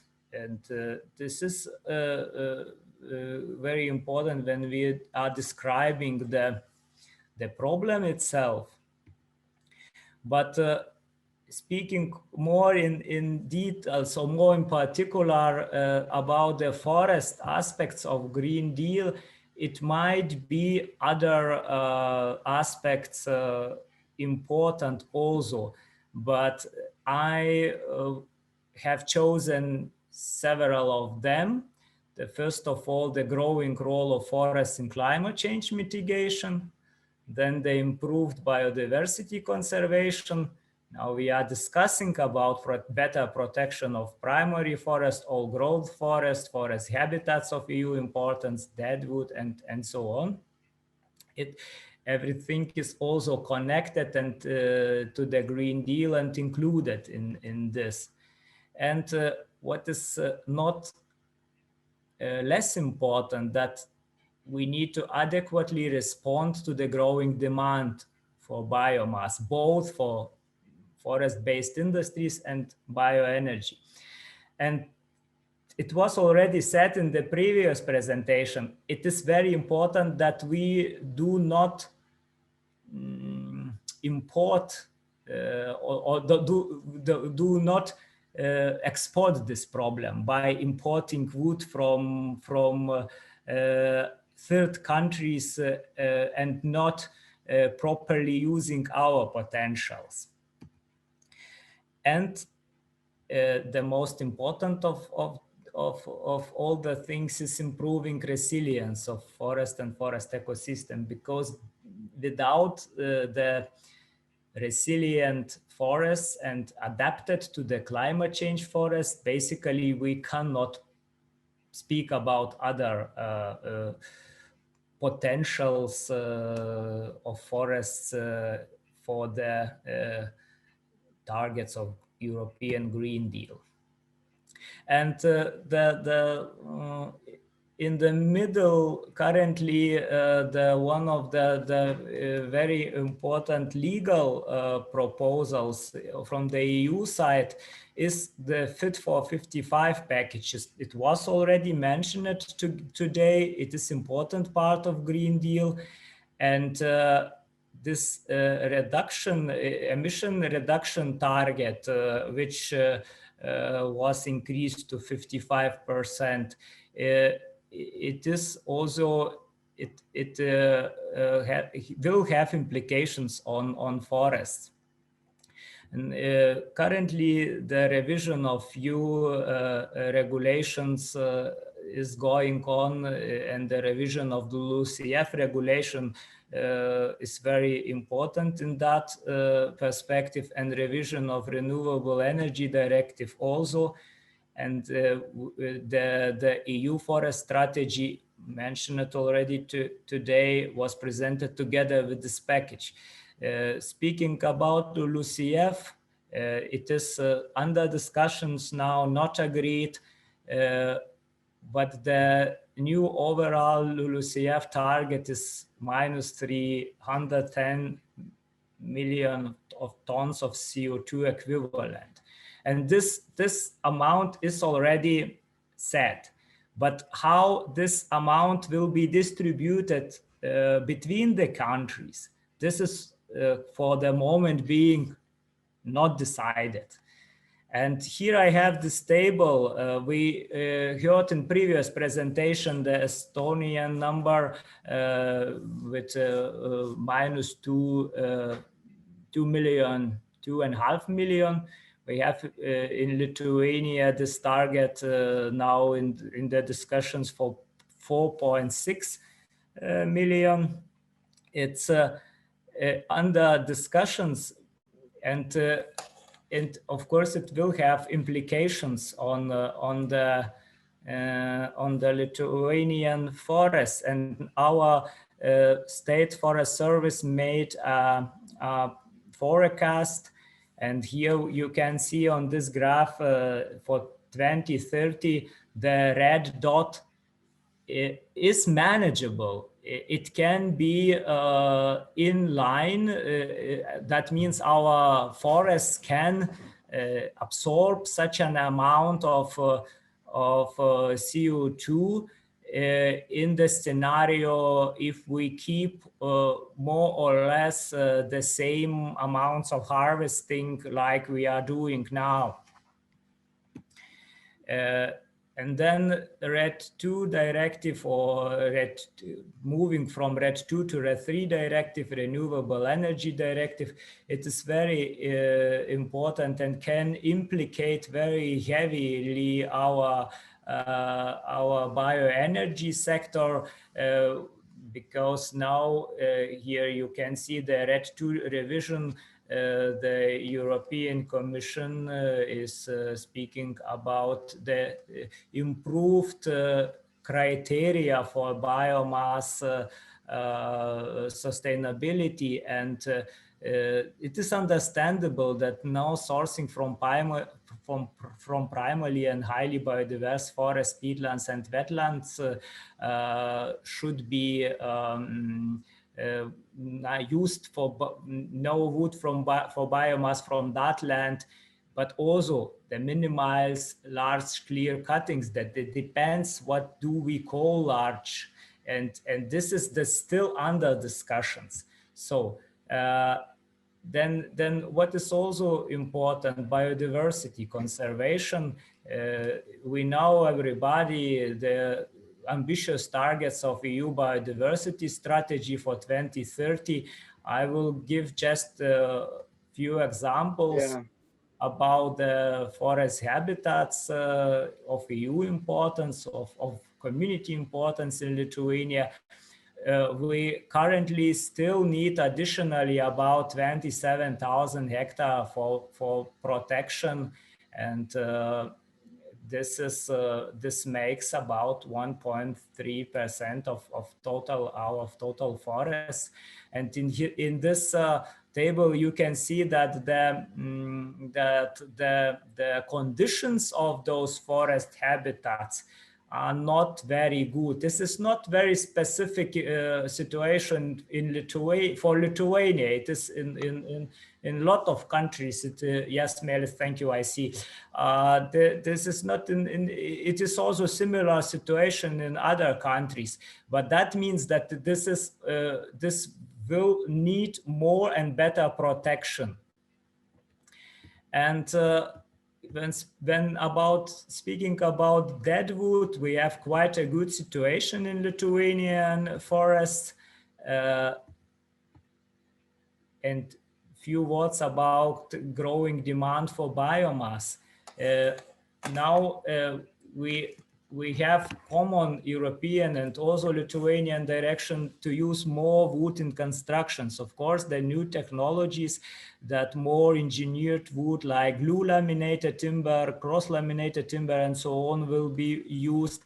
And for all that, more wood will be needed.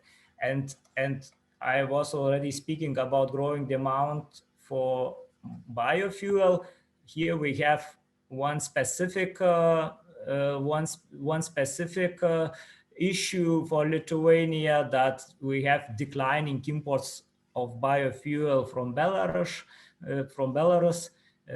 This was previously quite high.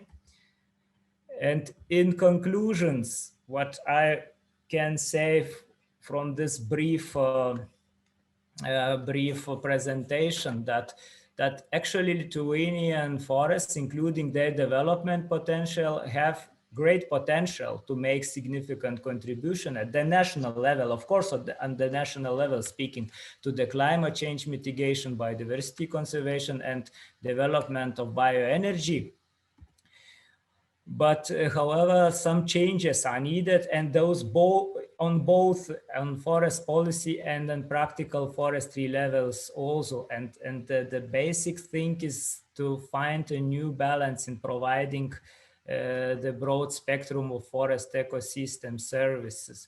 That means that we have quite a good potential, but we need to find a new balance in using it for all the issues of the Green Deal, and this making in a balanced way.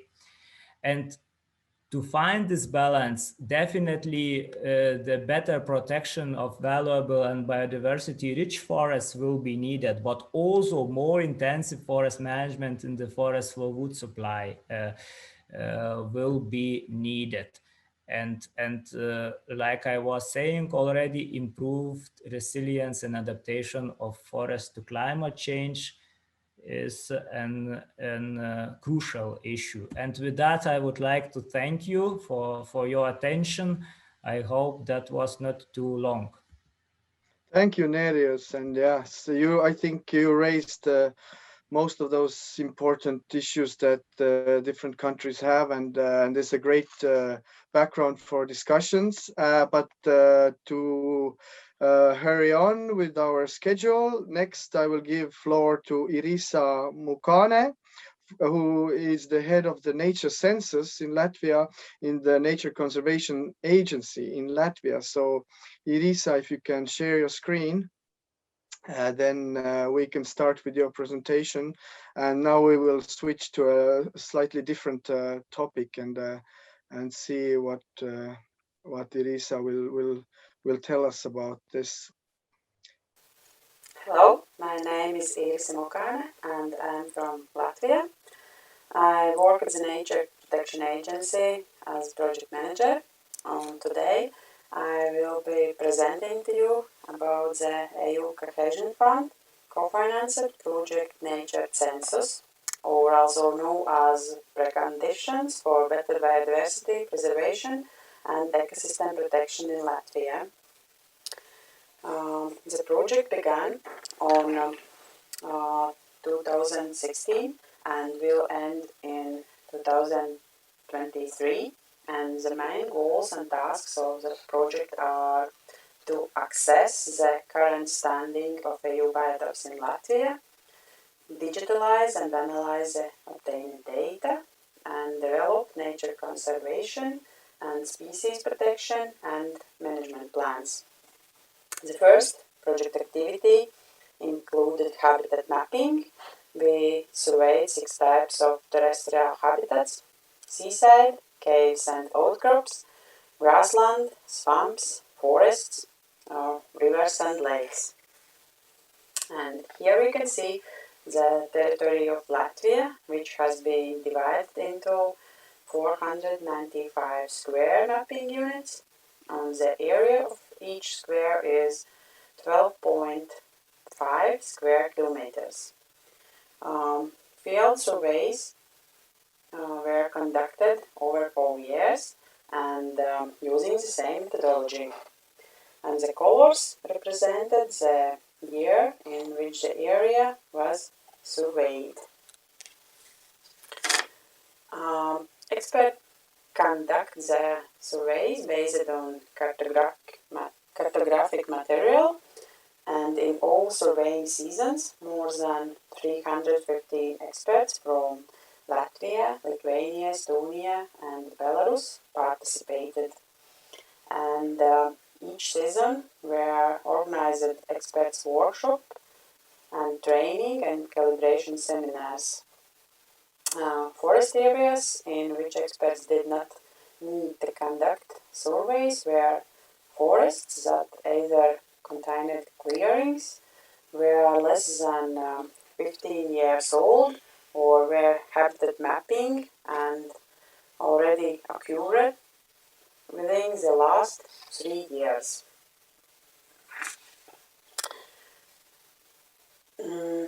Here we see form for the forest biotope, and every time when the habitat was found, the expert filled this habitat form, and there were separate forms for habitat types, and the form for forest habitat includes description of the habitat structure, habitat functions, process indicators, impacts and threats to the habitat, necessary management activities, and markings for the borders of the habitats.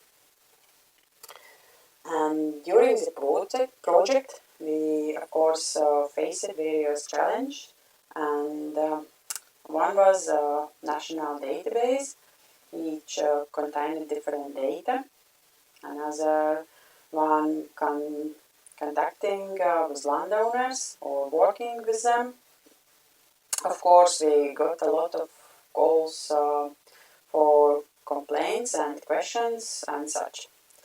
And lastly, the compilation and digitalization of the information required extensive works.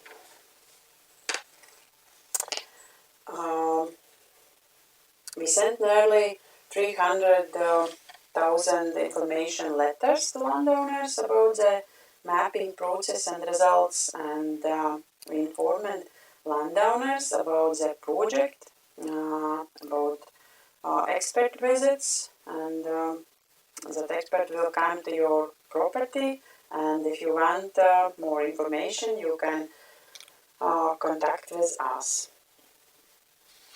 And of course feedback, the total feedback was nearly 10,000 incoming calls and around 2,000 submissions and emails about the mapping process, which were all answered. And the feedback was different, where the people very angry and people who was very interested and want to go together with experts. Together we filled out about 120,000 field work forms, and in the beginning of project all experts filled paper forms, but on the end it was electronic, and we have special Āris program collector for all experts. In this program, experts can change the maps, layers, attributes, or other things. And this program collected the experts track log. And we can check the expert roads, and it's necessary for quality control. And all data is digitalized in the database WASWALS. Here we can see the distribution of the identified habitats by habitat group. 1% is coastal, sand and heat habitats. 10% are grasslands. 16 freshwater habitats. 22% bog and spring habitats. And 51% forest habitats, and less than 0.2% caves and outcrop areas. And darkest green territories are inside in Natura 2000. And from this figure we can see the concentration of forest habitats in certain area, and with the darker color indicating a higher concentration. And here we see hectares of forest habitats within and outside of Natura 2000 areas. And the most common forest habitats in Latvia are western taiga, bog woodland, and wooded coastal dunes of the Atlantic continental and boreal region. And least common are the subatlantic and Medio-European oak or oak hornbeam forests.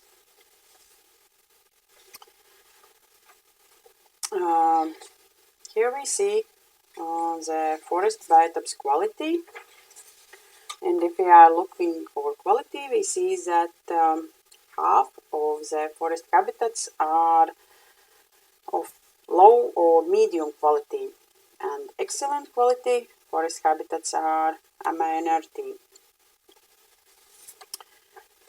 And 76% of forest biotops are owned by the state, and just 12% are owned by corporations or private persons. And of course, during the project we found more than 52 new species, 2 hill forts and 12 new caves in Latvia. And additionally, we gained a lot of new information on rare species in Latvia, such as new locations where they can be found. And conclusions. To conclude, the forest habitats in Latvia are highly fragmented, as we can see in this picture, and better quality forests are located in protected areas, and notable negative effects of changed hydrological effect of wet forests caused by both historical and outgoing actions.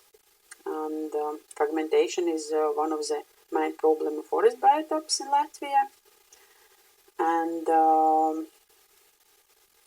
coastal dune forests, meadows and grey dunes are being invaded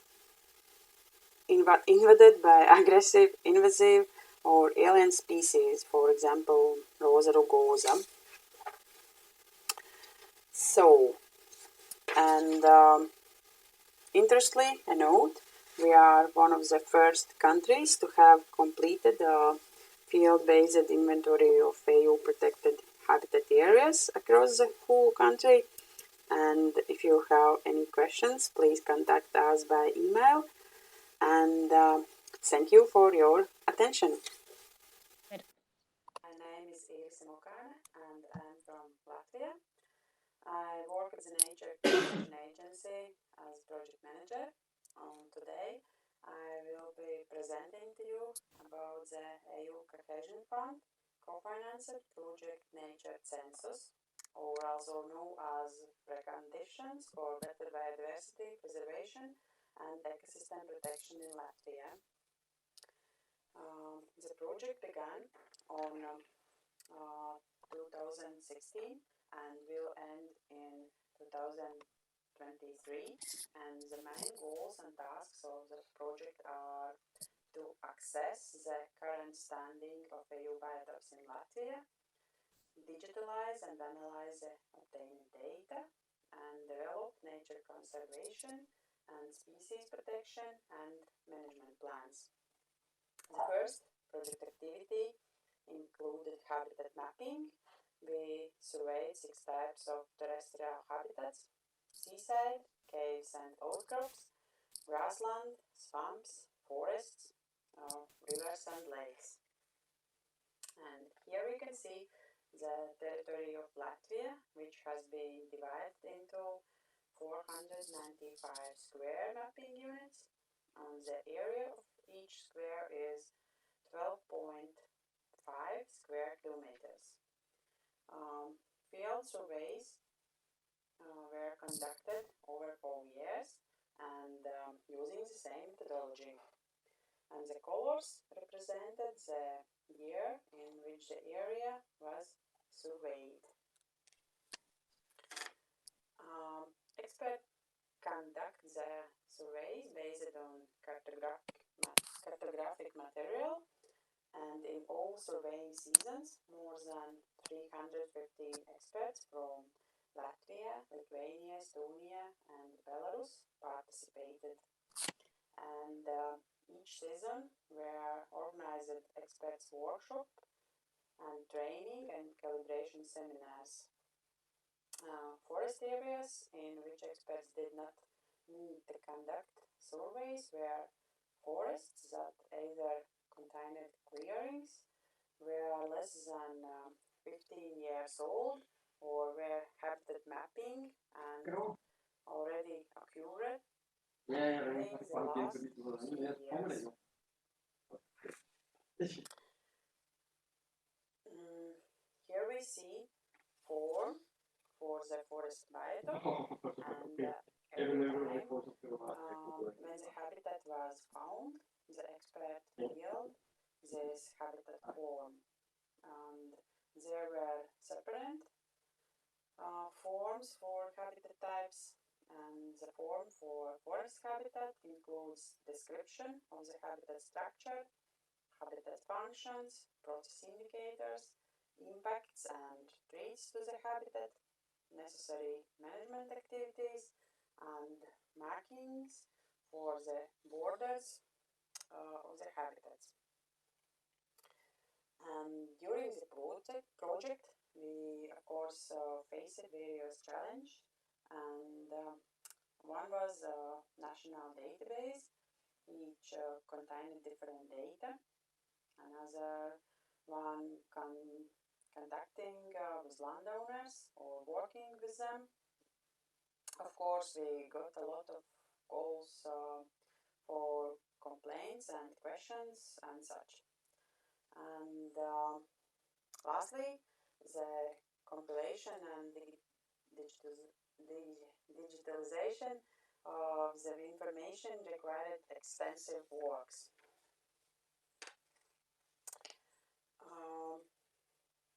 We sent nearly 300,000 information letters to landowners about the mapping process and results, and we informed landowners about the project, about expert visits, and that expert will come to your property, and if you want more information you can contact with us. And of course feedback. The total feedback was nearly 10,000 incoming calls and around 2,000 submissions and emails about the mapping process, which were all answered.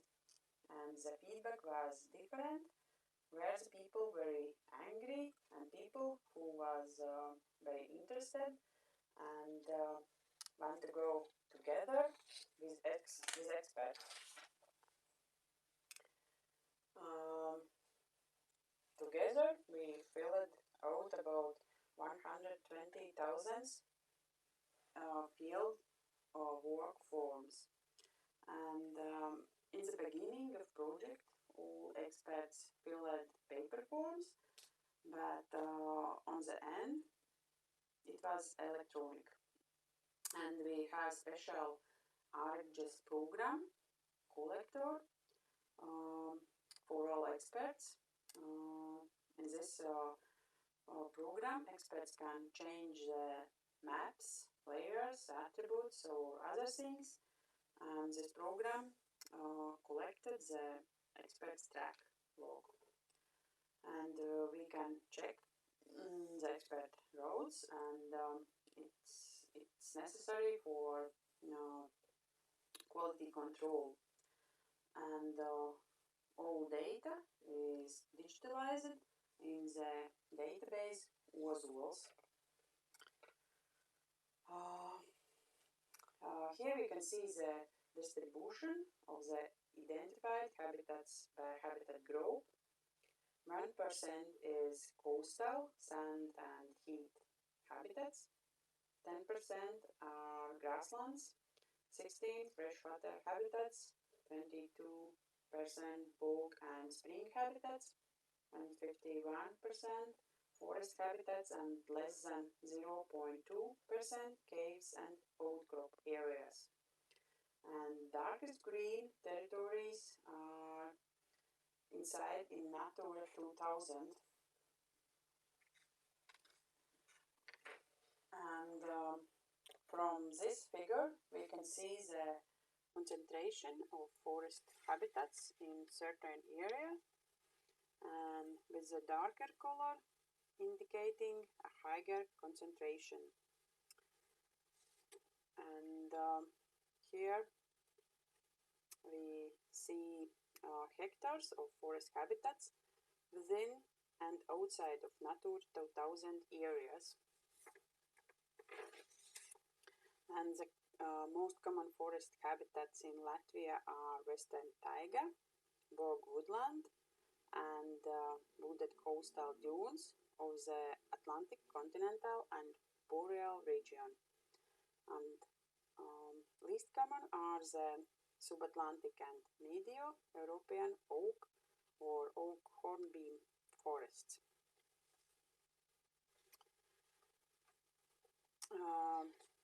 Here we see the forest biotops quality, and if we are looking for quality, we see that half of the forest habitats are of low or medium quality, and excellent quality forest habitats are a minority.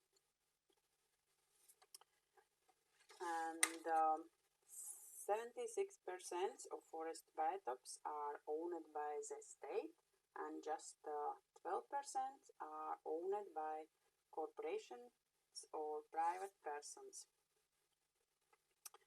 And of course, during the project we found more than 52 new species, 2 hill forts and 12 new caves in Latvia. And additionally, we gained a lot of new information on rare species in Latvia, such as new locations where they can be found. And conclusions. To conclude, the forest habitats in Latvia are highly fragmented, as we can see in this picture, and better quality forests are located in protected areas, and notable negative effects of changed hydrological effect of wet forests caused by both historical and outgoing actions, and fragmentation is one of the main problem of forest biotops in Latvia, and coastal dune forests, meadows and grey dunes are being involved invaded by aggressive, invasive, or alien species, for example, Rosa rugosa.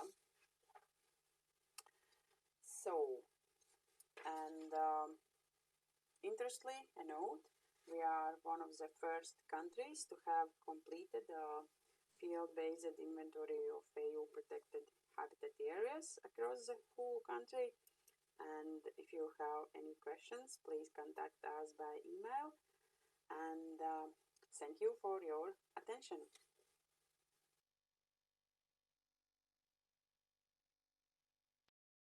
Yes, thanks. Thanks for Irisa Mukāne from Latvia for presenting this first in Europe, was it, or the census, and we saw the state of, I guess, biodiversity in Latvia, and I think this is of great help for this EU forest strategy initiative to find the last remaining primary and old growth forests. So Latvia has a good overview on that, and it was very cool to see that they found new caves and so many new species, and that's quite amazing in a small country that it's possible to actually find something so significant still.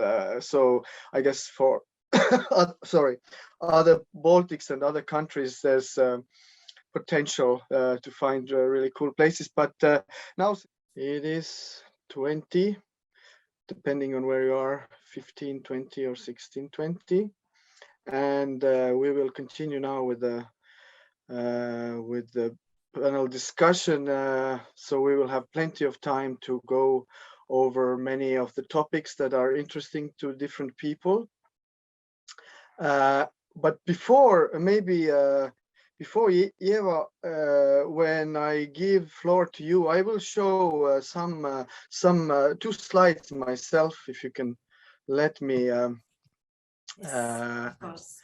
Just something that I think might be which I find myself very interesting, which will maybe give us some kind of context to our discussion regarding the Green Deal, and specifically the LULUCF Fit for 55 targets. So I'll just show you 2 slides. So this is the goals for different countries. So the blue is the baseline that we were previously was the goal, and then the I guess red orangey is the proposed target, and here we can see that for many countries more needs to be done. But then when we look at Latvia, for example, before they could emit, now they have to sequester a little bit.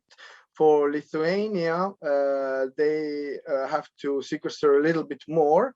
And then when we look at Estonia, we had to sequester a little bit, but now much more. And then, of course, for bigger countries, it's bigger numbers. And but when we look at the increase of the share of what we have to achieve, then I think a very interesting picture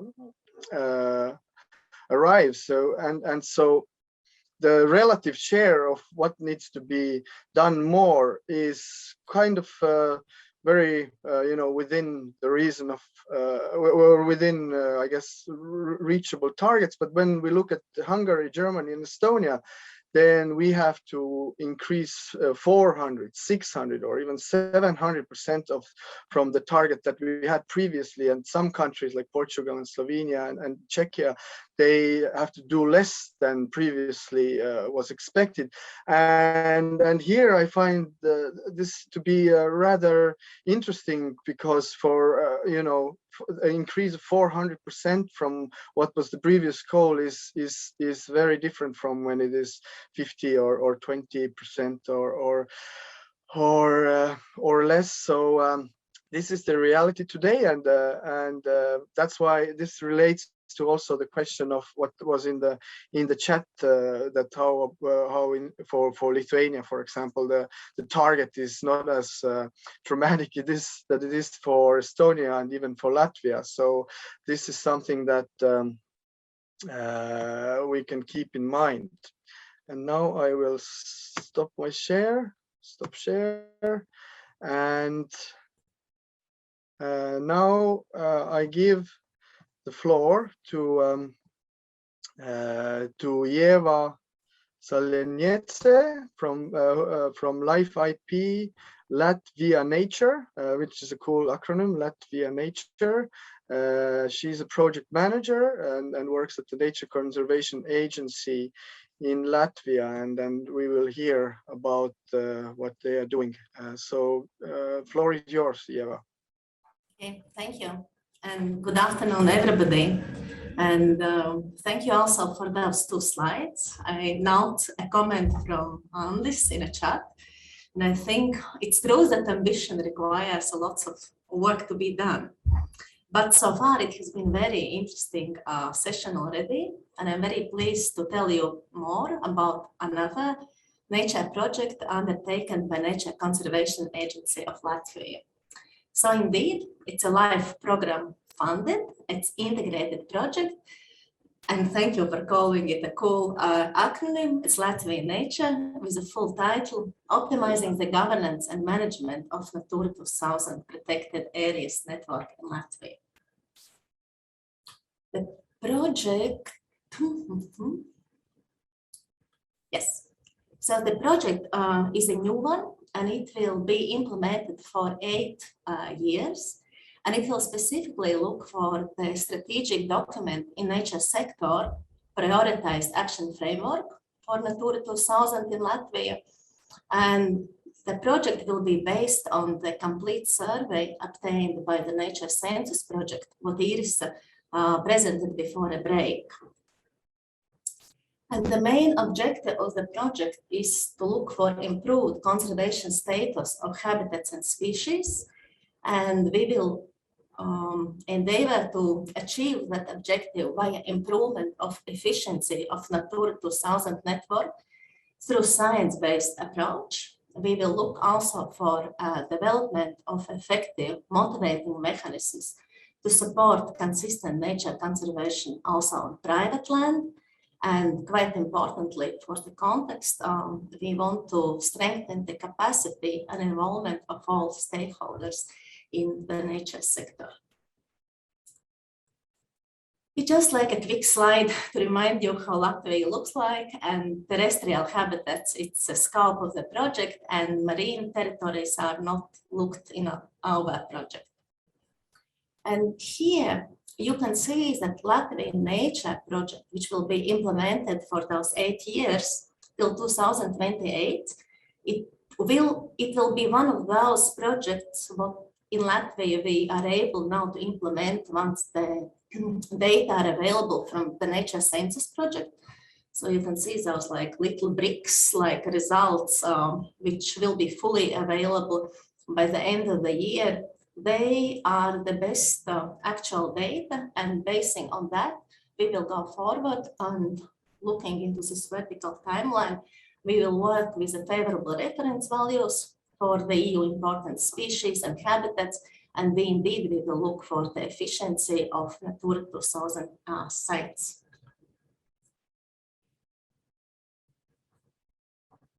And this slide, it's quite important in a way that it illustrates the full partnership. And the full partnership, in addition to the Nature Conservation Agency and strategic partner, Ministry of Environmental Protection, we are very pleased that 4 universities are on the board, having like the best scientists dealing with the issues and giving support to those experts which are working in the Nature Conservation Agency and Ministry itself. The 4 universities, there is a good reason for that, since any of them is having its particular strength and area of expertise. So we believe that is quite an asset for the work that we have undertaken. Then there are two enterprises. It's Latvian State Forests. They are sitting on the same around the same table together with us, and there are good reasons for that, since the majority of Latvian forests are staying out.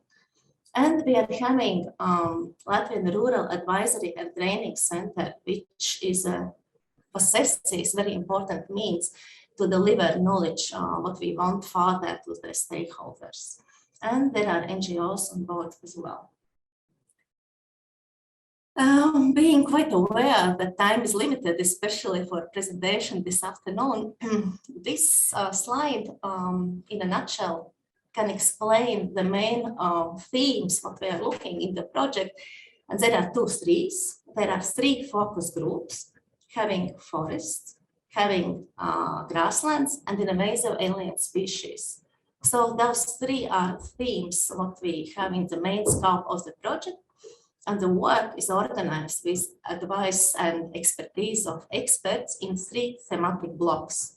And those three thematic blocks, they include habitats and species experts, which will look for proposals for legislation and favorable reference values, experts dealing with a data portal, its further development, and experts dealing with the compensation and motivating mechanisms. But of course, the project is much broader. It will provide benefits to all habitats, native species, wildlife elements, and climate.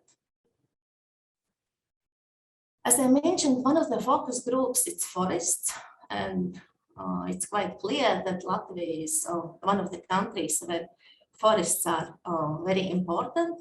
And also, if you look for the EU importance habitat areas, then the largest proportion of them in Latvia are forests. However, on the other hand, the conservation status of those forest habitat types, and in particular all forest habitat types, has been assessed within the latest assessment cycle on the Habitats Directive as unfavorable. So that clearly asks for action and thought through how to proceed and how to work for sustainable development in nature sector, including. Then partly mentioned already by Irisa in her presentation, but it's important to be aware that there are a number of private owners in Latvia, since 50% of those forests are on private lands. Therefore, multiple solutions which are including compensation, motivation, and good demonstration expertise, as well as general support by the public and integrated approaches are what we are looking for. Here, we sort of tried like to summarize those issues which are clearly on the table, I believe, not only in Latvia, but in all member states, particularly in the light of Green Deal and Fit for 55, and quite in a detail explained in the previous presentations. But we see as an issue that climate policy with the current level of ambition, it might be used as a card what the industry forestry wants to play to their advantage. However, we believe that the holistic view is needed, and indeed you have to look also for those nature and biodiversity aspects before deciding on any scenario how to develop further. Then for renewable energy and resources policies, here sustainability criteria, they are important. We are quite well aware that administratively they have to be implemented in a sound way, not entailing excessive burden. However, it's important that we are talking about those sustainability criteria. Then for forestry and wood industries, we are looking forward to the growth of the forest industry, which is not based on a loss of forest biodiversity, as indeed in biodiversity strategy and in forest strategy for 2030, it has been quite clearly stated. And then for nature conservation itself, we have concluded from the assessment on the Habitats Directive that biodiversity of forests in Latvia is not sufficiently protected, and the improvement of Natura 2000 network is needed. In particular, because current statistics demonstrates that Latvia is second to the last in the percentage of those Natura 2000 areas. So it's also something what we want to consider and in a structured and science-based way. Some of examples of species which are impacted by forestry, since none of the previous speakers have pointed out to those examples, but I just wanted to remind you that like large dimension trees are very important to provide for nesting for a black stork, for example, a species impacted by forestry in particular. And then we also wanted to list the woodpeckers here, since they are very clearly depending on the availability of dead wood and large dimension trees there. Then destruction of forestry operations, it's concern for biodiversity for all species, but also habitat fragmentation, which has been again mentioned by previous speakers, but also in policy documents. That habitat fragmentation, it's a threat to the biodiversity. And in my last slide, it's just like a summary of the most important results of the integrated project itself. So it's we are expecting improved conservation status of those habitats and species, and we will achieve it through wise planning, effective management, and science-based approach, since we will develop 113 favorable reference values and 59 habitat management plans. That will be implemented together with a revision of current Natura 2000 network. And also we will look in a complex way for the best motivating mechanisms to support biodiversity on private lands, in particular to those private owners who are interested in biodiversity aspects. And importantly, what I mentioned in the beginning, that indeed we want to enhance this collaboration among governmental, non-governmental, and scientific institutions. It's very important for any successful decisions, and in particularly regarding sustainable decisions. So, thank you. Thank you, Ieva, for your presentation. Good to see again how things are going in Latvia, in Estonia's southern neighbor, and yeah, this will be good to discuss further, depending on what people are interested in, and after we cover maybe some general questions. But now, for the last presentation, I give floor to Erik Buchwald, who is from Danish Nature Agency, and Erik is a forest ecologist. Has a PhD, and he has worked with forest management, forest health, Natura 2000, and with natural forest terminology and biodiversity since '87. So he's been around in the topic, and he will give us perhaps yeah, I mean, it's very interesting to bring in this quite a different forest and forestry situation in the neighboring country for the Baltic. So Erik, please, the floor, or I don't know, the screen is yours. So thank you. I think Ida will be showing the slides. I would like to start to say that I'm working right now as project leader, show the next slide, please, for implementation of some very large governmental decisions which have been taken in the last few years in Denmark. So I'm national project leader for implementation of the government decisions to enlarge the area of untouched state forests from about 5% in 2016 to 65% of our state forest area in 2022. So it's a very large political decision which I'm trying to head, and I'll try to go you through this process in the next slides. So please, next slide. So just to give you a picture of Denmark and how much forest or how less forest we have, about 14% of our land area right now is forested, and about 200 years ago we were only about 3% of the land area. So we have, as a lot of Northwestern Europe, had this transition that we have had a lot of afforestation. So especially the western part of Jutland, in the western part of the picture, those are mainly new plantation forests, while only a fraction of what you see on the map is original, more or less natural forest. So we have 2.5 million cubic meters of annual harvest. We're a small country and a small forest country. And our state forests cover about 18% of the forest area.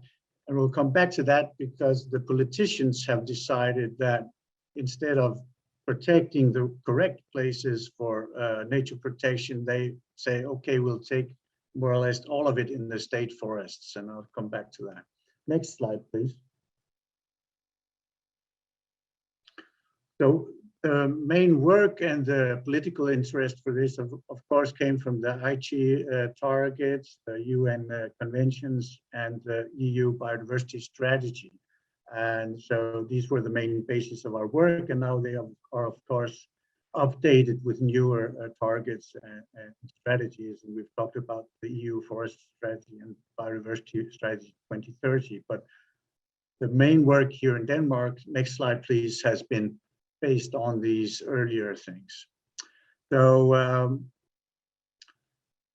originally, we thought and hoped that we would be able to make protection of the scientifically based correct places for biodiversity. So we started systematic conservation planning. I was appointed an industrial PhD from 2015 to 18, and we asked and paid university experts to deliver priorities from their expert judgment and what they had of data on biodiversity map, et cetera, to map hotspots. What would be the correct and best places to select for set-asides or non-intervention forest or other types of protection, because especially my PhD was working with several different types of protection levels. So some kinds could be integrated forestry, some could be strict protection, some could be other types of more active management. Next slide, please. So I collected all the available data for species and threatened species, red-listed species, Natura 2000 species from Denmark from 25 years to try to collate the data on where did we have at national level relevant species we might try to protect. And I used mark-sand with zones, in fact, to try to combine it with economics, how to, in the cheapest way, get the best protection level using systematic conservation planning. And there you use complementarity, which is a sort of a system to say, okay, we have a lot of species.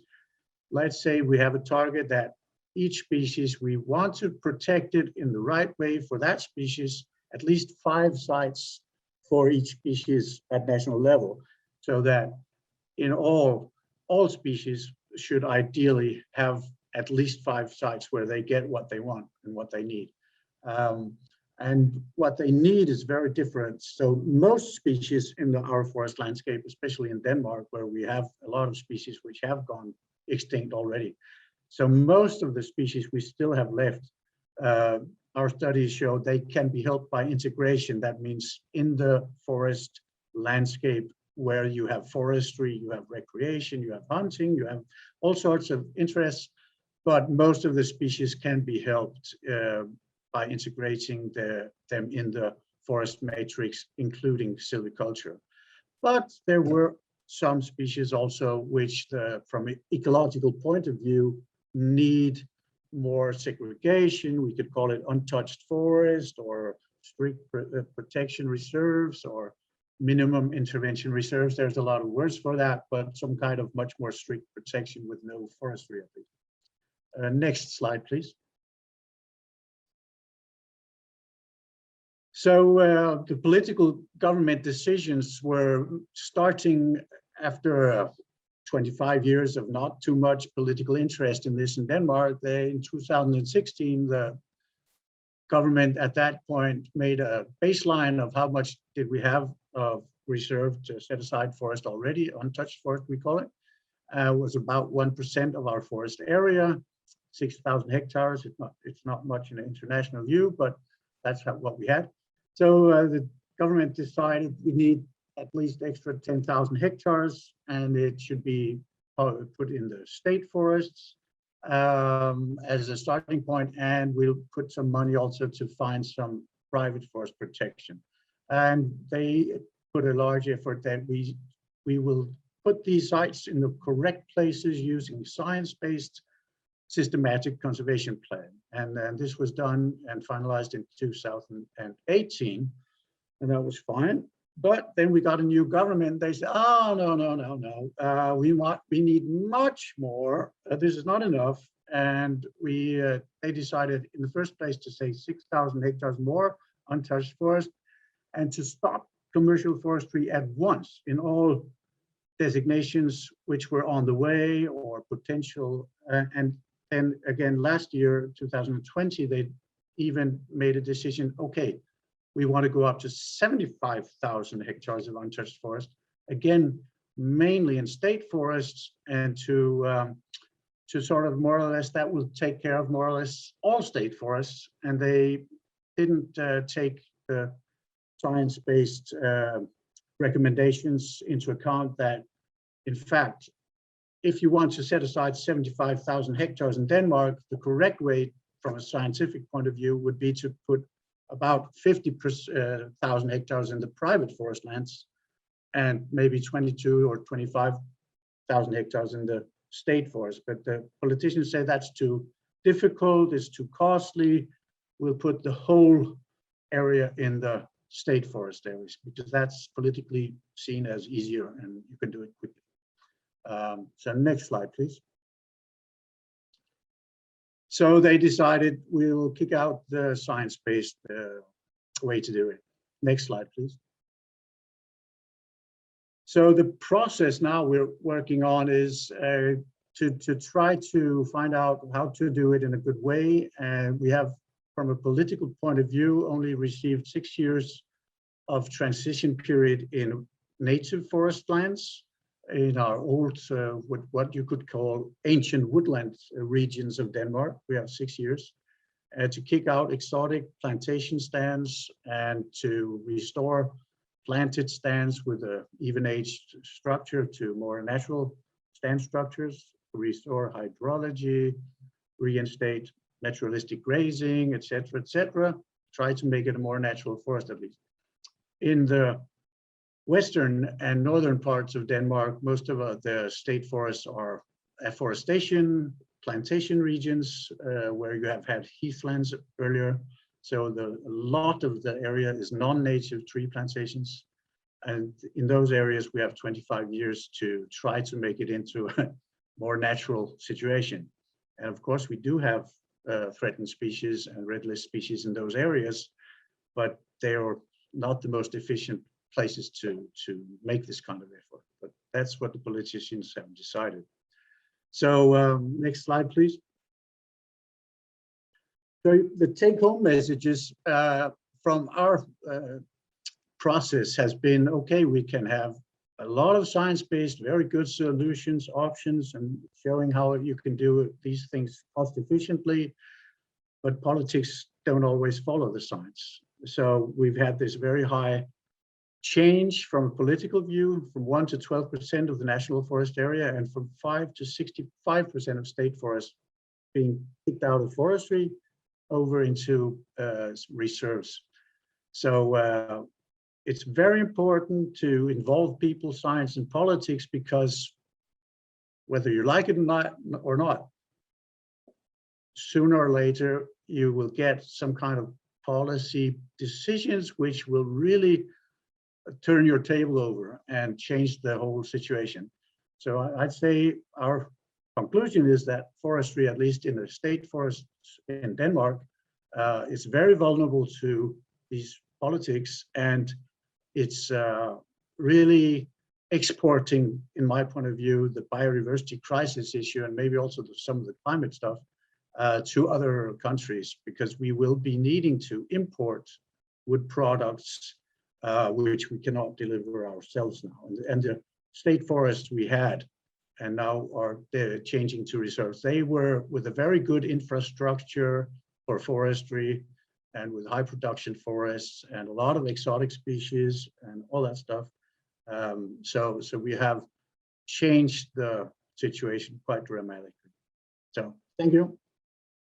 What a different situation. It's like completely another world there, just across the sea. And I mean, just a short question to follow up on this is that where are the politicians proposing that you will get the wood that is needed, and the wood for bioenergy also, and construction? Well, I guess they say we have about 80% of the Danish forests are private forests, and they have given us a 6-year transition period where we still can deliver wood from the state forest. And they say our sawmills and consumers of wood, they will need to use these 6 years to find new customers in private Danish forest, or to try to import wood.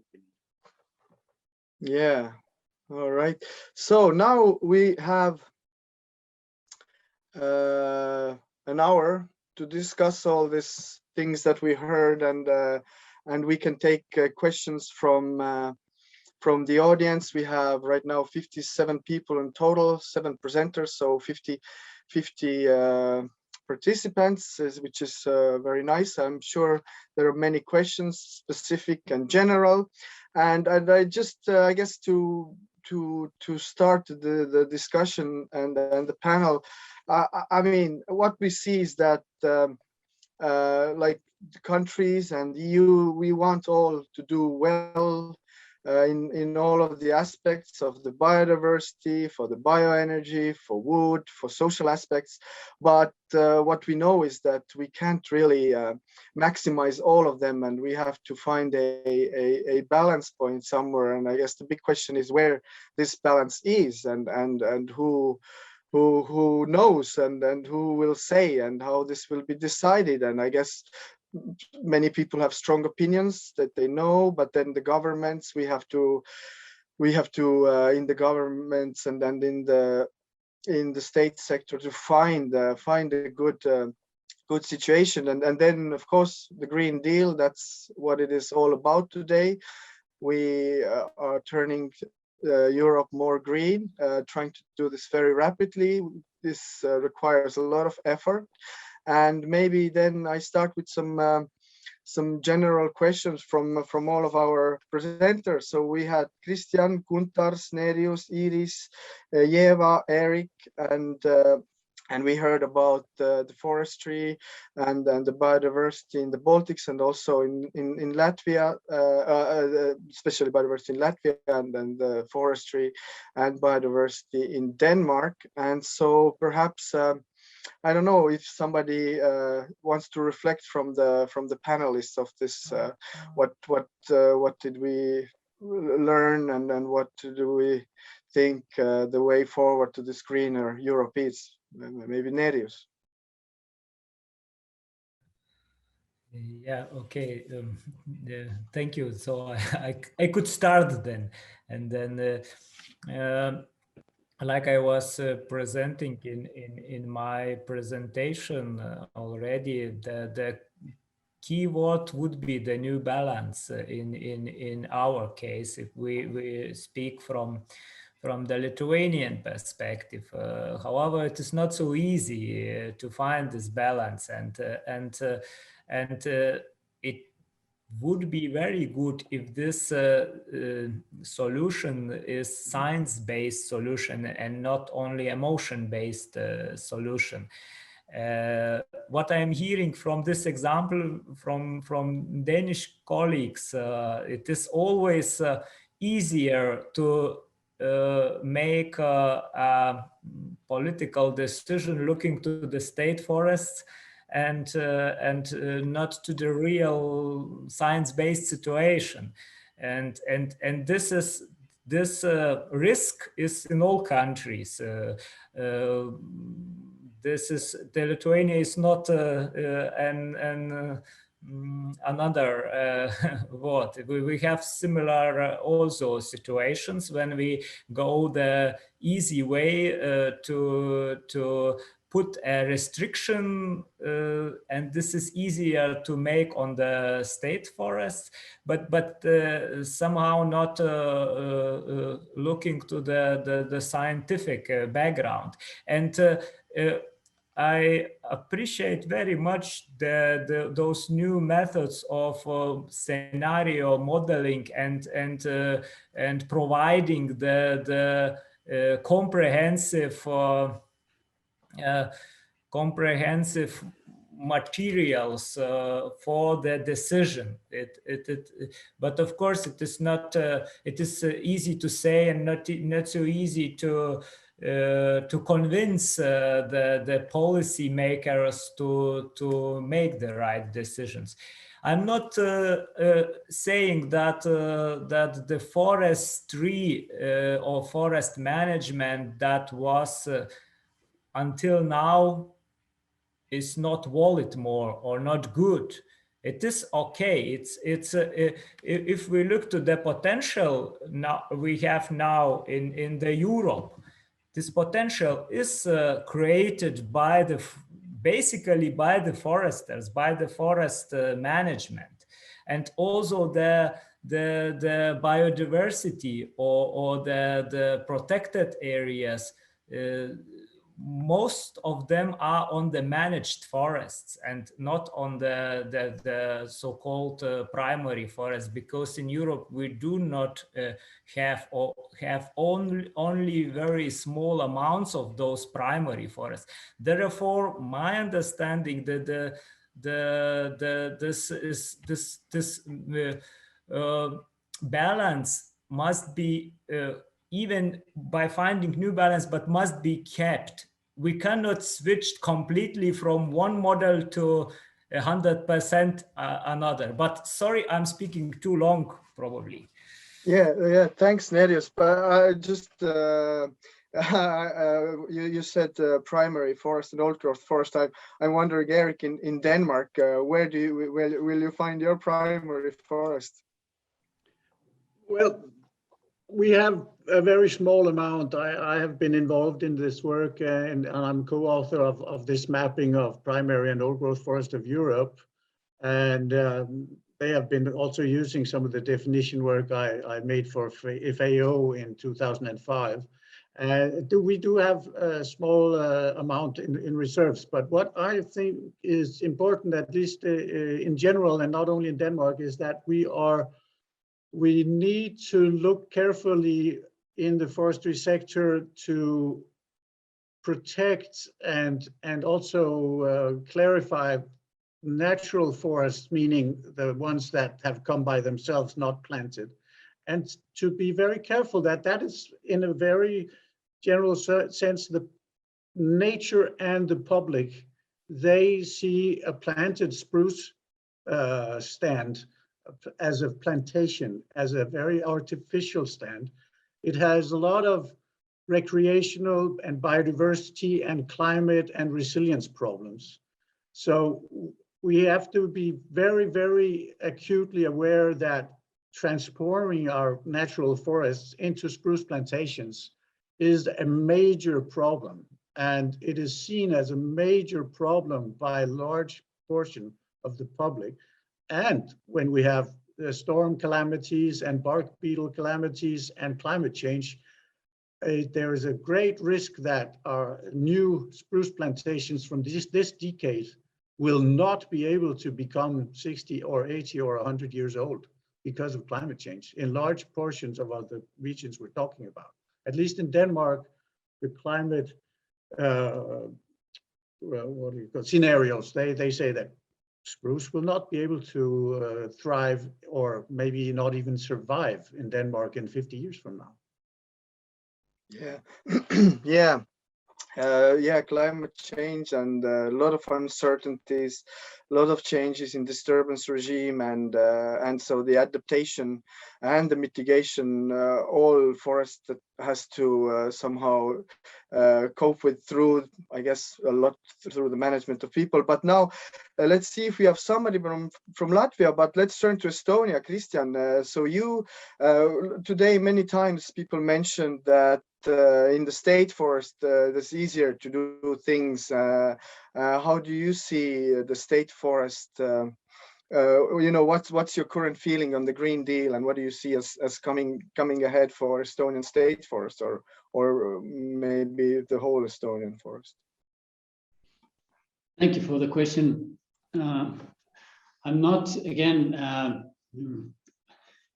fully aware of all the possible consequences of the European Green Deal on Estonia's forests, but there are certain keywords which I sort of picked up, and one can imagine when we compare, for instance, Estonia's forests and Denmark's forests, that they're totally different, and in Estonia they're much more biodiversity rich and wild, so to say, whereas in Denmark they're more managed and kept well and looking nice. But the truth about Estonian forests is that if we talk about old growth or virgin forests, there are actually very few of those. There are perhaps, I don't know, 2% of the forests that are really virgin, where humans have never done anything before.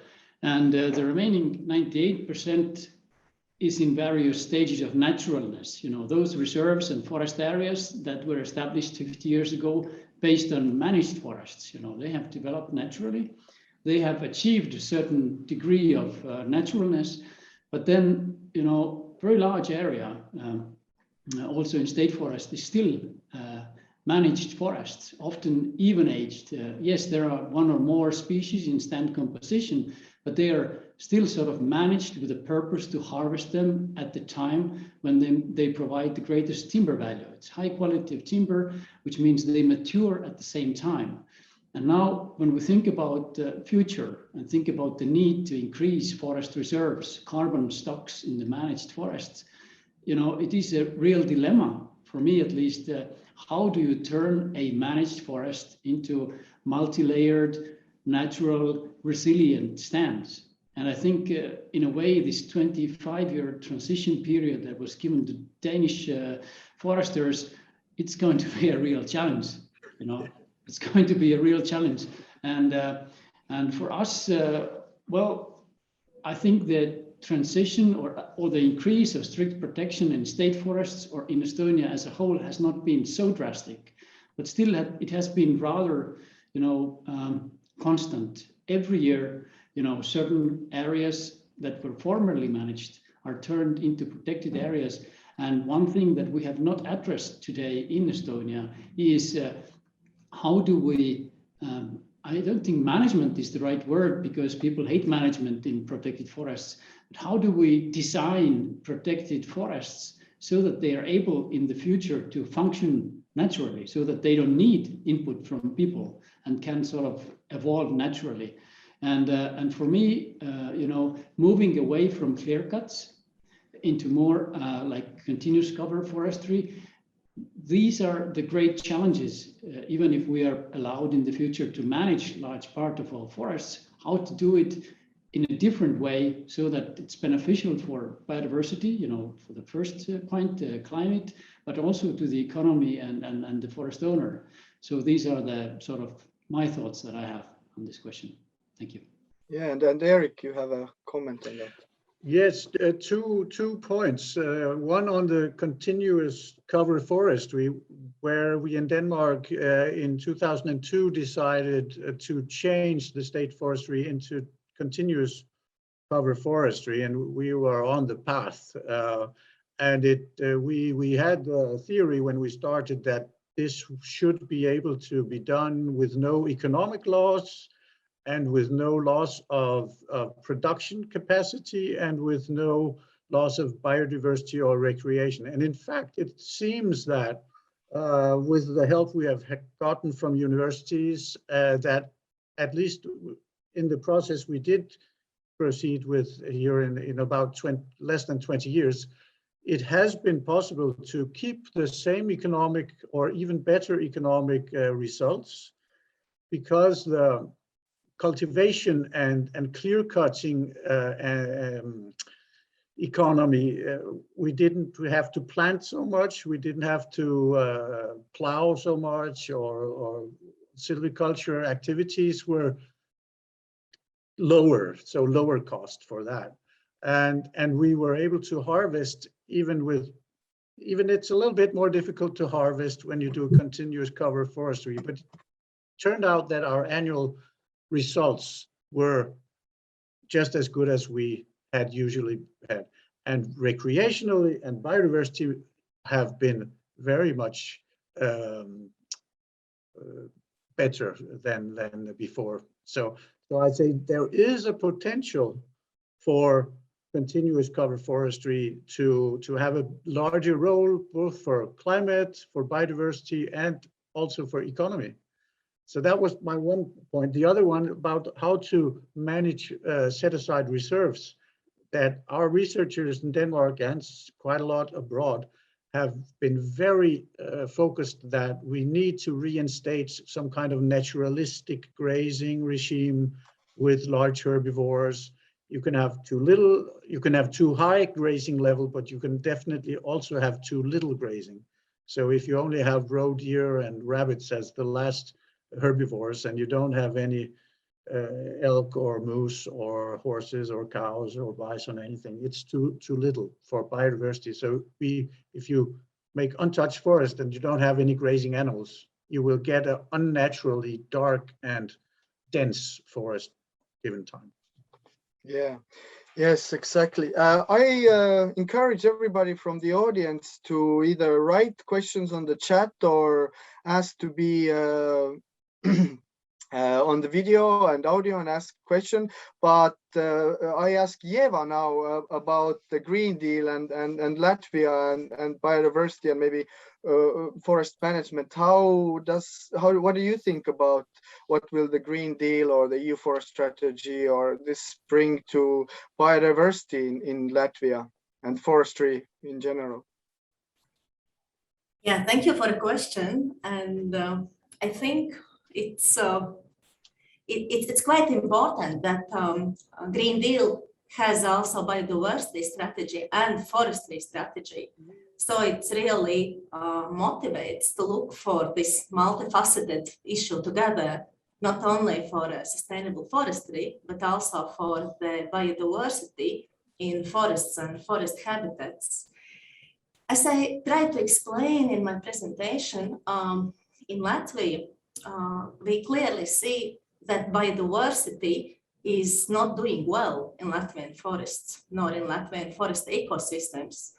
And we believe that even with this stimulus of biodiversity strategy and with our sustainability criteria, we will be able to look for a better balance and for those nature conservation areas which are needed to ensure this biodiversity connectivity for those fragmented forests. And I think it was not exactly said in any of presentations before, but the forestry itself is prohibited only in 7% of Latvian forests. In the other 7% forests, the clear-cut practices are prohibited. So clearly, then the area for biodiversity in Latvia is disproportionately small in forests. So we look forward with optimism that within our project, but in general, by development of Latvia, with advice of science and with developing those favorable reference values, we will be able to achieve much better balance. Yes, thank you. Continuous cover forestry has come up many times, and just for context, I can also add that in Finland, until recently, it was actually prohibited by law. You couldn't do continuous cover forestry. Now it's allowed, and now they will. And this was done because it was seen as not a feasible management to have wood supply, and now this has changed. In Estonia, we have started our first scientific study on the effects of continuous cover compared to clear cuts, just the first one. So we have essentially no knowledge on what its effects are. And also I can mention that if you Google continuous cover forestry and my name, then you will find a systematic review protocol. So recently I gathered hundreds of papers looking at these comparisons, and I must say that in conclusion, one thing you can say is that it's not like a golden or silver bullet that will fix all the problems, because forests are different, and the way that biodiversity can be enhanced is not as simple as that. Just switch to continuous cover and then suddenly all the problems are solved and everything will be perfect. Of course, there's great potential in this management, but we have to consider that, for example, in Estonia and in the Boreal in general, the regeneration is the problem. If there's not enough light, some species will never be able to grow, and so it's not only because of wood use that this can be difficult, but also because of just general regeneration. So I don't see questions from the audience, unfortunately, yet. Please ask us questions. We have a great panelists here today, and I see that there will be also somebody from Latvia joining our panel. So we can maybe get some other views about Latvia also. But then Kristjan has a comment or a question. Or yes, thank you. And I'm following on your talk about continuous cover, and I have a question to Erik. It's my impression about continuous cover is that it's widely practiced in Central Europe and predominantly in deciduous woods. How well does it work in like Sitka spruce plantations, or what measures, additional steps have you taken to make it work? That's a very interesting topic. Thank you. Yeah, yes. In Denmark, we have a long tradition to use exotic tree species from America and Japan and all sorts of places. And it seems that in the areas of Denmark where we do not have ancient woodlands, that's in the sandy, wet Atlantic parts where it's outwash plains after the Ice Age. There we have very high amounts and percentage of non-native trees, and we have really conifer plantations by the square mile, and very few deciduous trees. And those are definitely more difficult to make into a transition to continuous cover forestry. But we have very high, almost invasive regeneration levels of some of the American tree species: Douglas fir, Sitka spruce, Contorta pine, and several of the other exotics are really happy to make a regeneration also inside extant forest. So they will be regenerating in the bottom. So we have in exotic conifer plantations of mixed species of conifers, we have very good success to keep up with a very high production level and very high quality timber and natural regeneration of a mixture of especially American conifers. Of course, this is not very natural, it's not very biodiverse, but it's very good for economy and climate. But we're not using that in the ancient woodland areas where we have the woodland biodiversity qualities.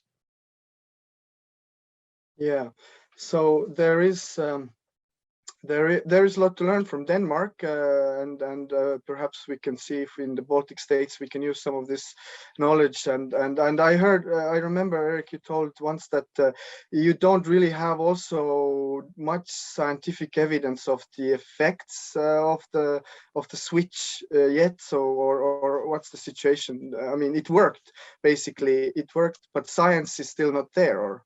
We do not have any peer-reviewed scientific analyses of what. So we have our internal state forest economic results and our budgets and our theories on how it went, and our internal reviews have shown that certainly it works both economically, technically, biologically, but in the exotic plantations, it's not a biodiversity issue, but it's a good thing for climates and economy and wood production.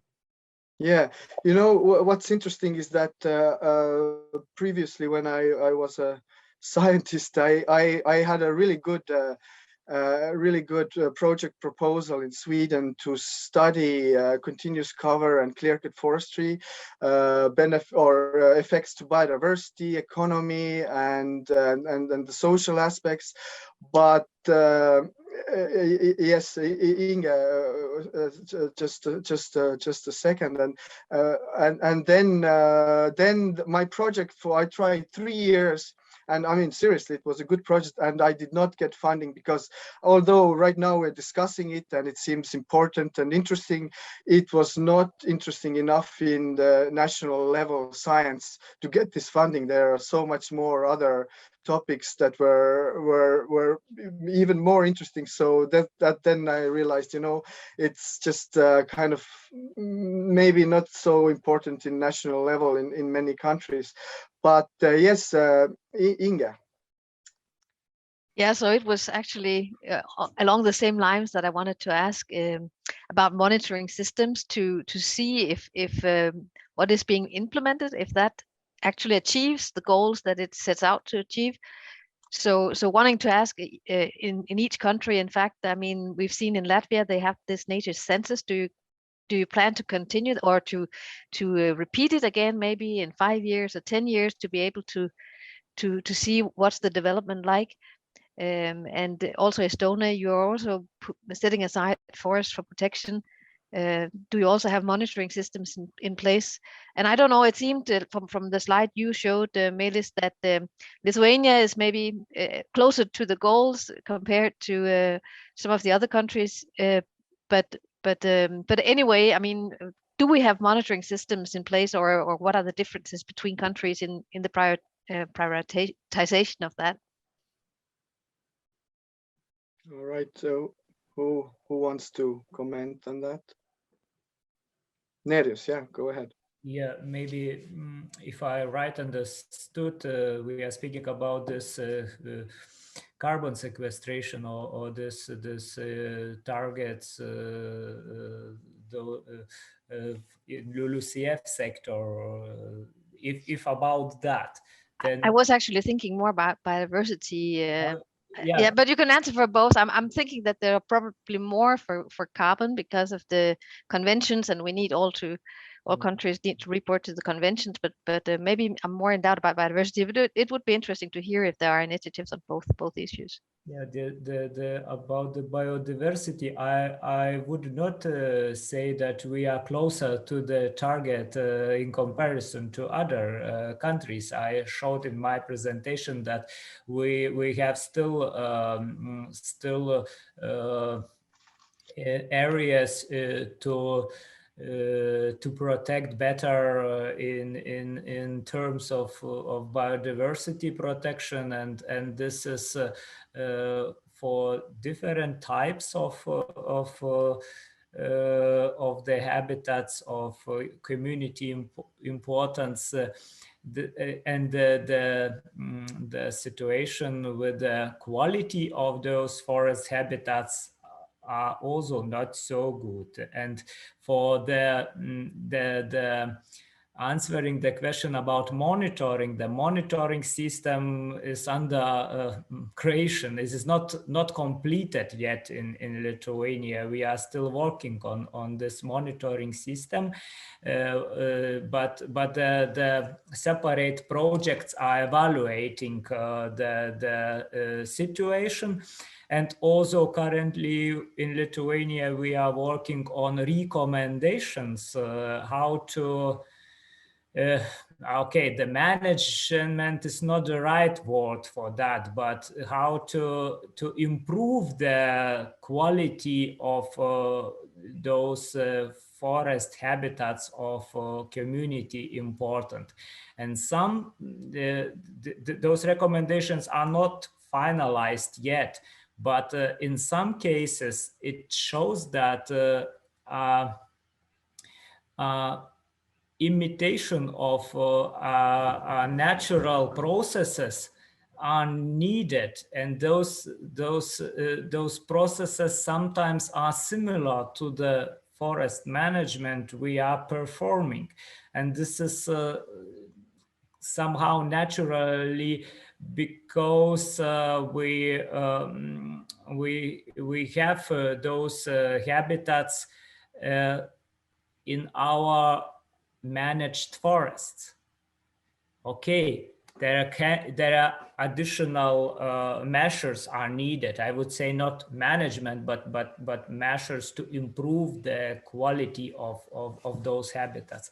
But currently, like I'm saying, we are working on the recommendations, or our research is working on the recommendations how to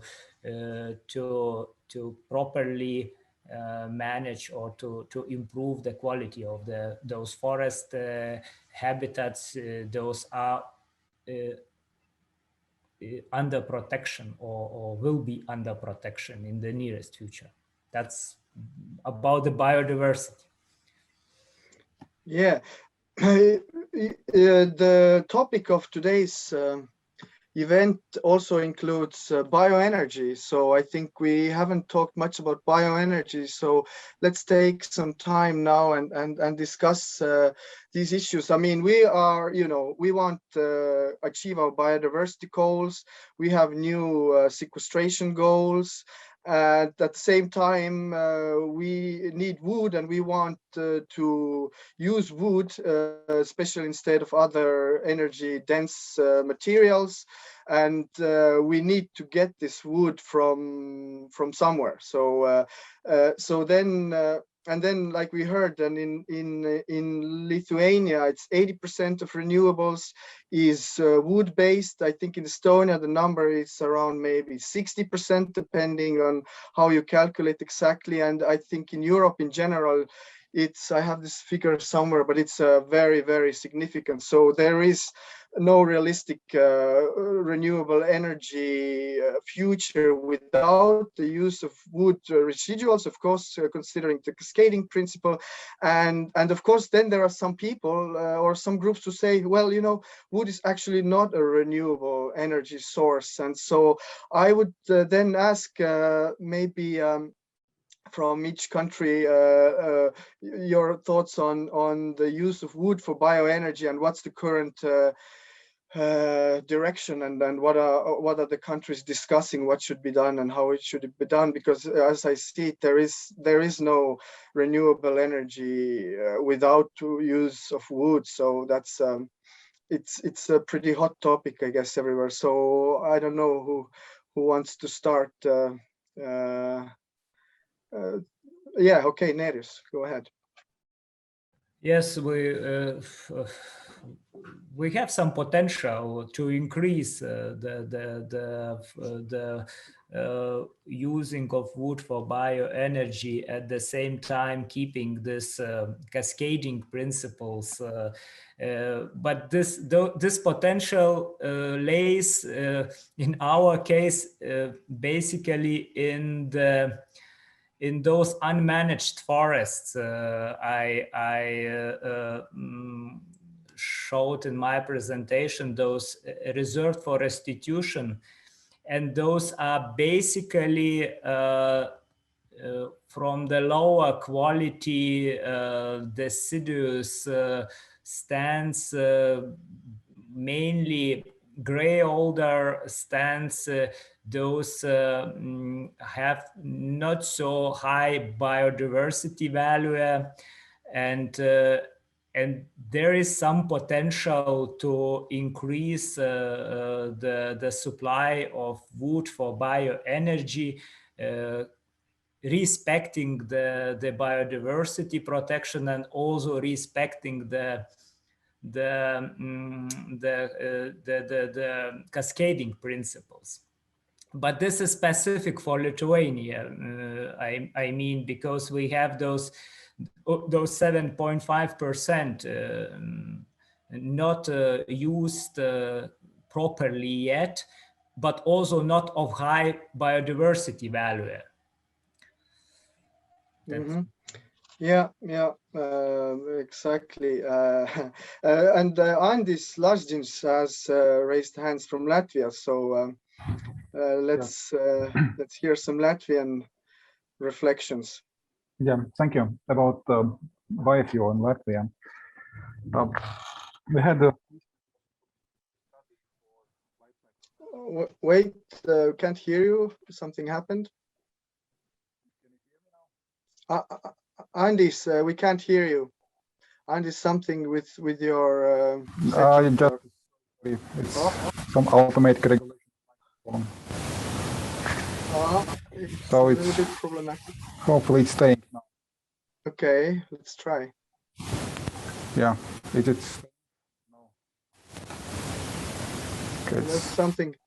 Yeah, some problems with microphone. Yeah, it's going back to. I will try to put it close. Basically, we had study on life cycle assessment on biofuel. Here in Latvia, we have quite a big potential to increase use of biofuel. We're exporting about half at the moment of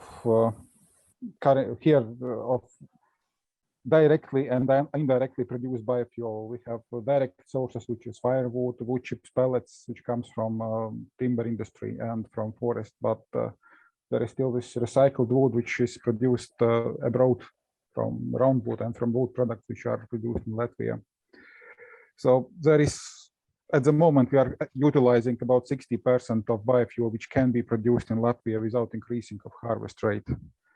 The remaining is maybe there would be a lot of discussions in the country if we would propose to use stumps, which is a huge source, which is not used at the moment and not natural material in forest actually. And we are not using harvesting residues to a large extent. Very limited amount is used currently. There was a question also somewhere in chat about if it is sustainable or not, this biofuel. Then it's actually quite funny figures. The total forestry sector uses about 4 to 5% of total national emissions to produce and to export biofuel to Netherlands, to Denmark, to United Kingdom. It's including international transport. And we are substituting with this biofuel amount of emissions, which equals to about 140% of our national emissions. So this amount is, there is no doubt that it's sustainable fuel, and it's at least for a few decades in future, it has a major role in renewable energy sources. But of course, we have the same discussions here about sustainability of biofuel. There was another exercise with the pellet production. They are mostly blamed by using more energy than producing. And it's the same situation if these pellet factories are producing electricity. which they are doing in most cases. They're substituting nearly all emissions which are produced during the delivery and processing of wood used for pellet production. So it's yeah, there's many, how to say, speculations around biofuel, but most of them are not very correct. Thank you. Yes, thank you. And Ieva has a hand up. Yeah, thank you. I really can compliment Andis saying that in response to your question, the energy efficiency, it should not be ignored, because energy efficiency is that we need like less resources. It's very important, and sustainability criteria. But I also wanted to reply to Inge's question, whether we are at the point when we are clear that exercise of scale as the Nature Census would be needed to repeat it. And here I would say that we will use those data in our project, as explained in the previous intervention, but it's now a clear decision that it will be repeated in the near future. So since there are certain financial considerations as well, but we are working for monitoring methodologies, and also in our project we're having demonstration sites, and monitoring methodologies will benefit from the development there. So I hope I replied to both of your questions. Thank you. Yes, thank you. And I mean, I guess we can bring in the Danish example that like was mentioned, Baltics are exporting pellets and fuel wood to Denmark and Netherlands and UK and maybe some other countries, and then Estonia has especially been under a lot of heat because some groups have found that these materials have come from primary forest or protected forest, and there's a lot of confusion regarding this, we have this resource available, but its use is rather right now under scrutiny, and I think it's reasonable to just make sure that we don't burn more valuable wood that we could use for something else, and just these regulations have to be manageable so that we can continue normally to continue with this sector and have this resource available for us, especially as you know, we all know that with the wind and sun, there is this times where it doesn't provide much, and then somehow we need to balance the energy grid. And yeah, with about stamps shortly also, I think it's pretty clear that stamps will be out of the game from a forest ecology point of view. I mean, it does. It's a rather intense thing to pull out stamps and burn them, and I think it like the Finnish example, it has provided some results, and it's been useful, but maybe the negative effects outweigh the positive effects. So yeah, probably in the future that will not be a part of this energy source. But now we have some different questions. I don't know. There is a question by Nora Skierna about economy and LULUCF. I don't know if we should switch. Should we continue with the bioenergy topic, or I guess we've discussed this now quite a bit. So maybe we can think about the LULUCF and the economy, and maybe Nora, if you're still here, you could maybe elaborate a little bit on your question, and we can discuss this. I'm not sure if you're still here. At least if she's not here, she said her question was, how would the economics look if the owner was paid for additional CO2 storage? That was the original question. All right. Okay. So yeah, exactly. So this is actually a good question. This is this kind of carbon farming and carbon credits, and so there is a lot of talk that it would be possible maybe to make a scheme in Europe that would provide forest owners revenue so that they would focus on other goals than providing wood. I don't know. Let's think how reasonable or feasible this would be. This payment schemes. I don't know, Erik, do you have a Danish reflection if that could work in Denmark? Well, I'm sure that if there were some possibilities to get compensation for not cutting and sort of keeping the wood in the forest, that would at least interest some owners. But it's not been a discussion, to my knowledge, in Denmark, anything more concrete. Nerijus. Yeah, I would see this not so much as a compensation, but as an involvement of all the forest ecosystem services into the economy. And from that point of view, it would be a solution for the future. In Lithuania, more than 90% of the income from forestry comes from wood. And now we are speaking, all are speaking about ecosystem services. A lot of ecosystem services those forests provides, but those ecosystem services, other ecosystem services are not involved in the economy. And this can be a way, but it needs such a complex transformation that it in my understanding, it should be not discussed separately, just one compensation or another compensation, like compensation for biodiversity protection or compensation for carbon protection. We need to speak about the ecosystem involvement of ecosystem services into the economy, but it is not so easy. It is easier to say that and not so easy to find the right mechanisms for that. That's yes. Yes, thanks. And before Kristjan, I give word to you. I just want to mention that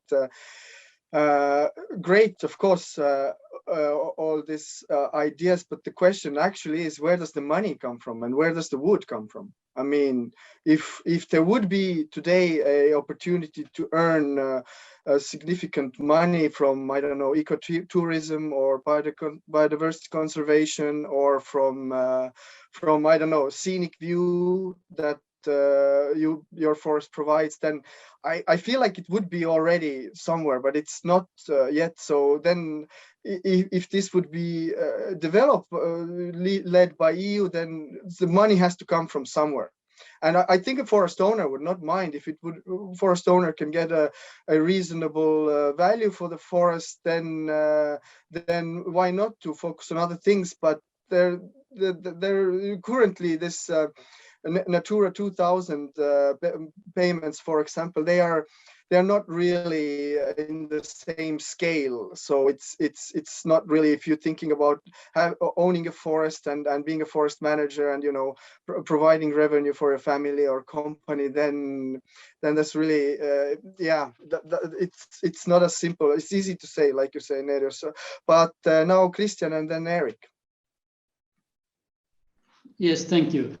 This talk about providing alternatives to forest owners to harvesting their timber and perhaps getting some compensation for carbon buildup in their forest sort of reminded me a story that I heard 20 years ago when I did my master's thesis in England. And there was also a dream about the future economy that is entirely carbon based. So instead of getting paid one day, you get carbon credits on your bank accounts and your life is carbon limited. So, you know, sort of, in a way it falls into that direction, but I'm not sure, perhaps this is the way, you know, we will live in 5, 10, 15 years. but not yet. On the other hand, when I place myself in the position of forest owner, then I think that there are not so many people who feel happiness and joy when they take their axe or chainsaw and go into the forest to cut trees. So cutting trees is not a source of happiness for people. And if a forest owner is provided a reasonable compensation for, keeping the forest as it is, perhaps doing some measures there that help forest to persist over time and remain biodiversity rich, I think this would work. But the question there is exactly where does the money comes from? And it's not just an issue of carbon, because in carbon there actually is money. There are already companies in the world who are willing to pay for carbon not emitted, that is, less emitted carbon that they can then use to offset their own footprint, and it's sort of like a trade-off. But it's an interesting topic. I think it would work, but it's like a mechanism at this point, or like a small topic where we actually talk about a much broader scale. How do we address this forest carbon issue in light of the climate change and considering all the aspects that are there, biodiversity, people's social needs, recreation, economy, etc. Thank you. Yes, I guess a saying, an English saying comes to mind, that we want to have the cake but eat it too.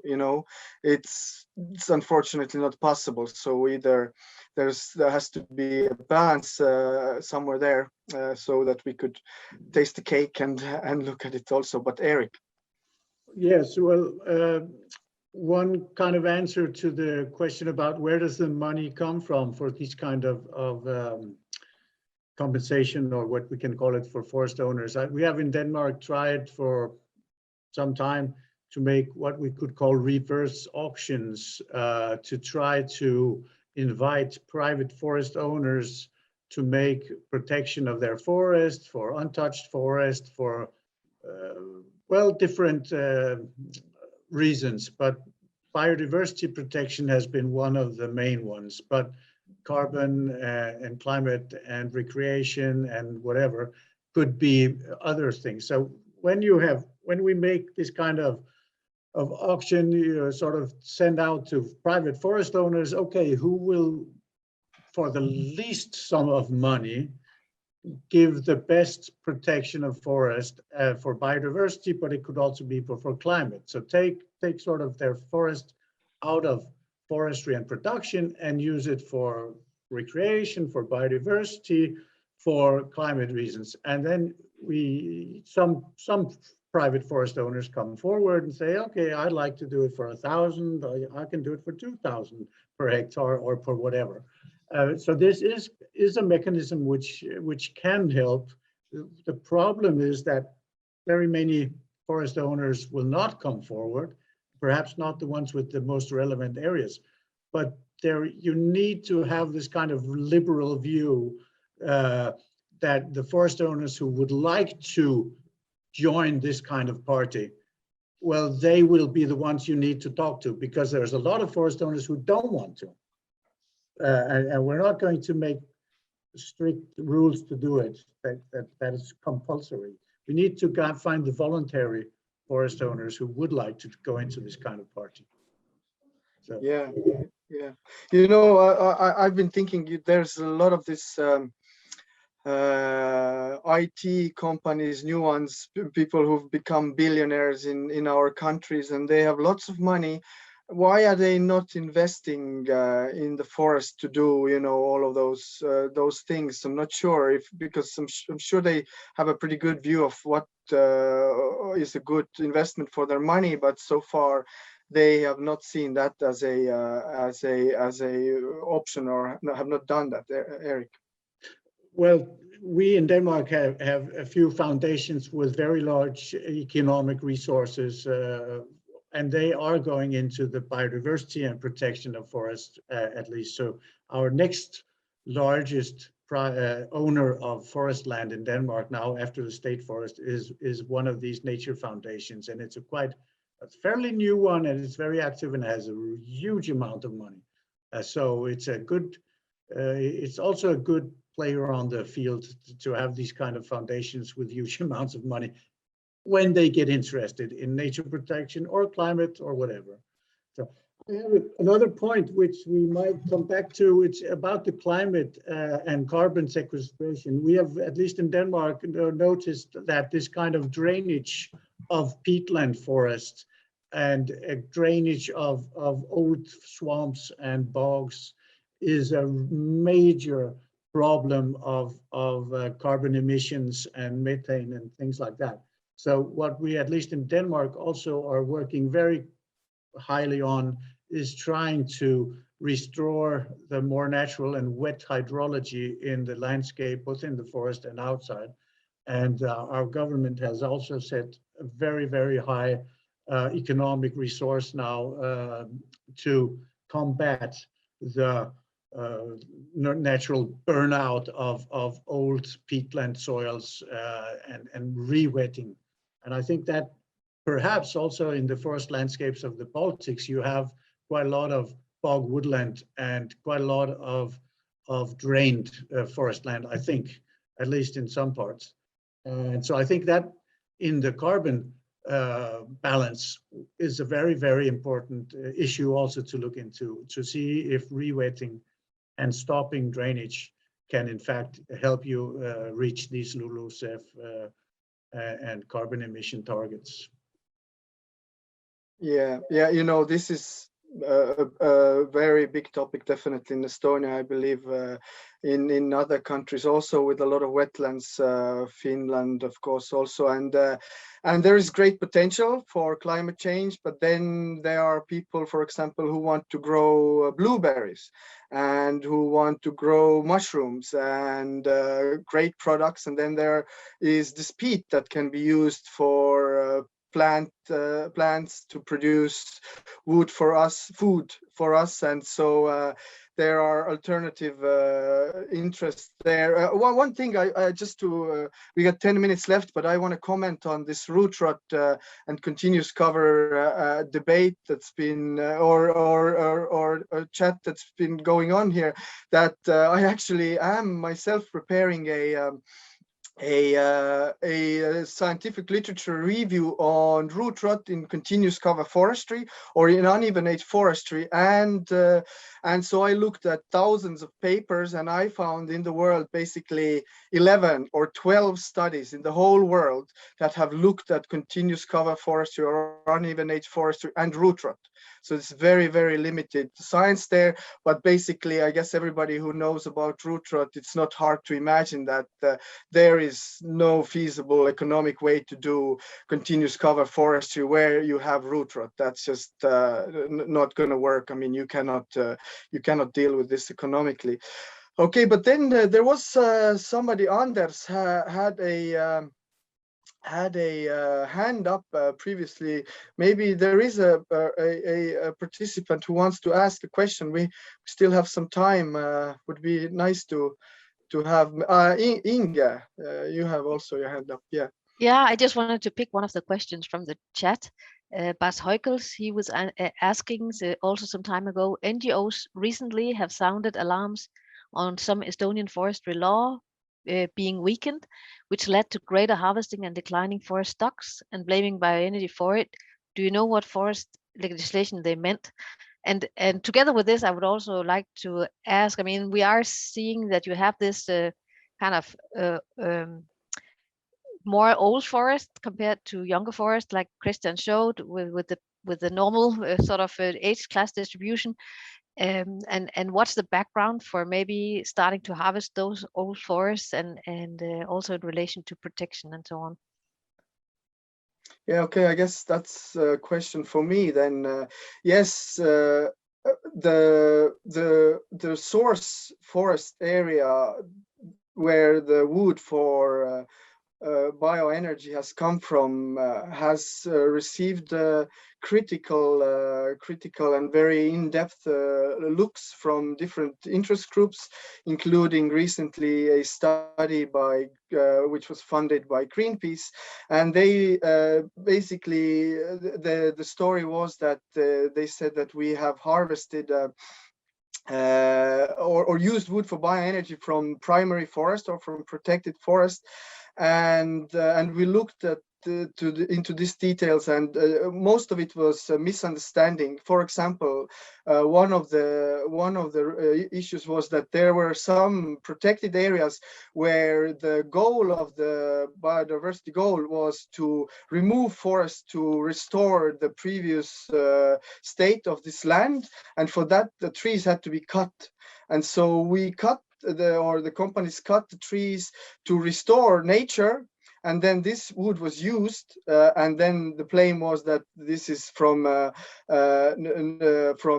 protected areas. But here we can see that that's, you know, it needed to be cut for nature, for biodiversity goals. And so then there was an issue with so the legislation changed a while ago, and that was really not the problem. And right now we have looked into other details also, and what we have found, one mistake, for example, that happened, and we have a very strict control on those sourcing areas, and one mistake was that we had some of the trees with crosses from the past people used in funeral ceremonies, and in the map that the state forest used, this data was not correct. There was a shift, like I don't know, 500 meters or something, so they didn't see it on the map that these trees are there, and therefore they didn't know. And that was the only example. Wait, well, there was one other thing, that in one area the forest harvest residuals were stored incorrectly. So and these were the problems that we could find, and I wouldn't say that these are you know, really of great concern. These are of course mistakes we should avoid, but there is no the control in forest harvesting is very very strong in Estonia in all the aspects, and so there's barely, I mean, there is no illegal logging in a classical, I guess, in old time meaning, and we are really really taking care that it's all by the law, and currently it is by law, and then the issue is that sometimes if you compare laws of another country and apply this to Estonia, for example, then the situation looks different. But we are of course we have to apply our own laws. So we have 5 minutes left.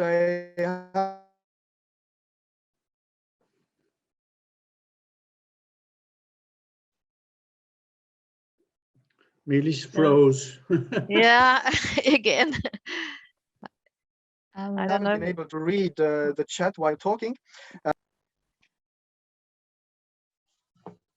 So Meelis, you're breaking up a little bit, but let's hope the connection lasts the last minutes here. Yeah. Okay, Inge, yes, we have a few minutes left. Maybe you as the organizer want to have some final remarks from us, or? I think I was kind of asking about these old growth forests. I don't know if there's kind of final remark on that, aside from these critical NGO comments about the laws. We did discuss with some of you earlier that there are forests that are that have grown after leaving agricultural land in the 20s maybe, or and what kind of old growth should be protected, and what should be brought under maybe more normal management. What's your take on that? And it's maybe I can just I mean, I can add that in Estonia 14% of the forest is strictly protected, and extra 11% is also protected. So we have 25% of our forest is under protection, and there we have very strict regulations, and nothing happens really in the strictly protected areas. And of course, the gray area is the 11% where the restrictions are strong, but sometimes there can be misunderstandings of how the best or what is exactly allowed. But generally, the owners they want to also go by the law, but it's not always so clear, and then confusions come to discussions, and then we are discussing and finding solutions that we all can go forward well. So Erik, you have a comment. A question to that. Do you have a clear view or definition in your country of old growth? So what are we talking about, in fact? Does it need to be 100 years or 200 years old or 50 years old? Or is it the structure?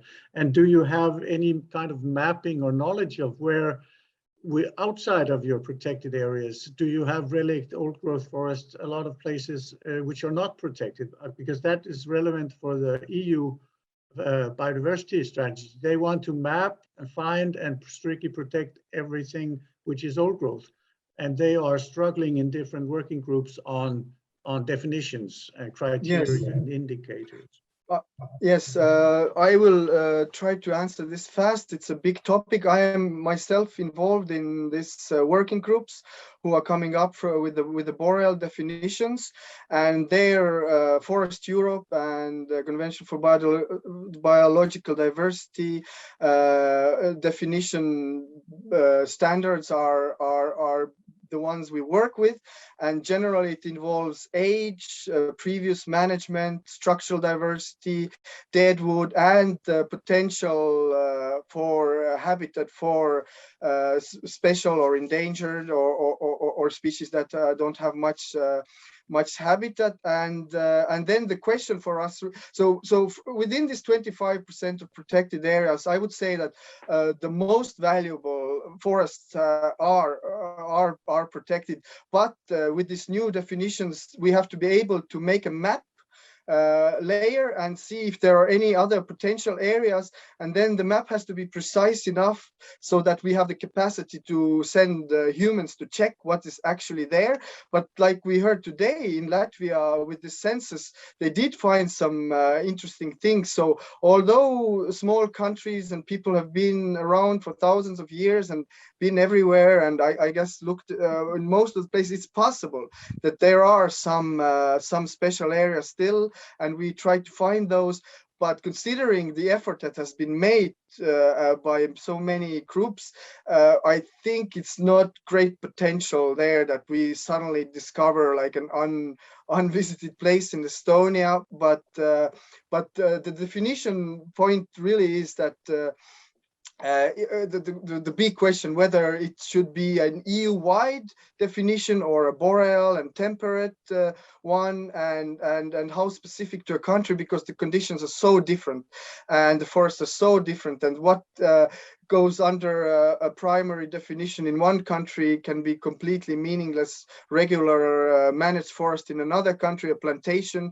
And last remark, Estonia also had 20% forest 100 years ago, and all this extra forest up to 50 now has been new forest, human made or just from abundant agricultural fields, and of course at some point they're all valuable in one way or another. But old growth, yeah, or primary. What primary I say is just we can find this in Białowieża, we can find this in the Carpathian Mountains, but that's kind of it from this primary where humans have not really done anything. But old growth, of course, is different. But of course, we should try to make an effort to just make sure that we haven't missed out on something. But now we've reached the end of our discussion, and now I give Inge a word to finish up today and also let us know about the other 3 events that will come within this conference.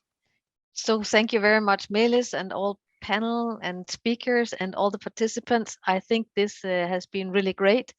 And I think it achieved exactly what at least I had in mind, to bring out some nuances to this debate. I think there was so much specific information here and so many questions brought up, with not maybe with final answers, but things that need discussions that needs to go on. It was just great to get those nuances out there. And we will try to make materials available so that others that were maybe not able to see everything or not want to see it later, to bring it online so that others can learn from this as well. I've also downloaded the chat so that we can maybe try to address some of, if there are questions we missed, we'll try to look through them, and maybe we'll put up something in writing, a small statement or something from this webinar. And then I should also announce that we have put up a new document this morning, which is our virtual field tours, which we were so dare to promise you, and we did not find a way to bring it into the webinar itself. But now there's a document in the box on the website there with lots of links to interesting videos from all these countries that were involved in the planning of this event, where you can see something about forestry and something about protection in each country. It's not a systematic walkthrough everything that is there in these countries, but at least you can get some impressions, and I would encourage you to compare and see what are the differences and what are the similarities, and it's really interesting to see the diversity that you have there. And then yeah, I think that will be what I will say for today, but then encourage you also to participate tomorrow, where we will look more detailed about bioenergy again, but also the verification of sustainable forest management in the certification schemes, especially, and from different from the viewpoint of different actors in the supply chain. So I'll be looking forward to see you there. And maybe I should also mention again these seminars that are upcoming in about 14 days that has to do with calculation of this carbon and all the tricky carbon questions, and the science policy interface that we've also touched upon here. How much science do we need, and how much will it be used, and so on. So thank you everybody for contributing in each your way. It was really very, very nice for me to listen to all this. Thank you.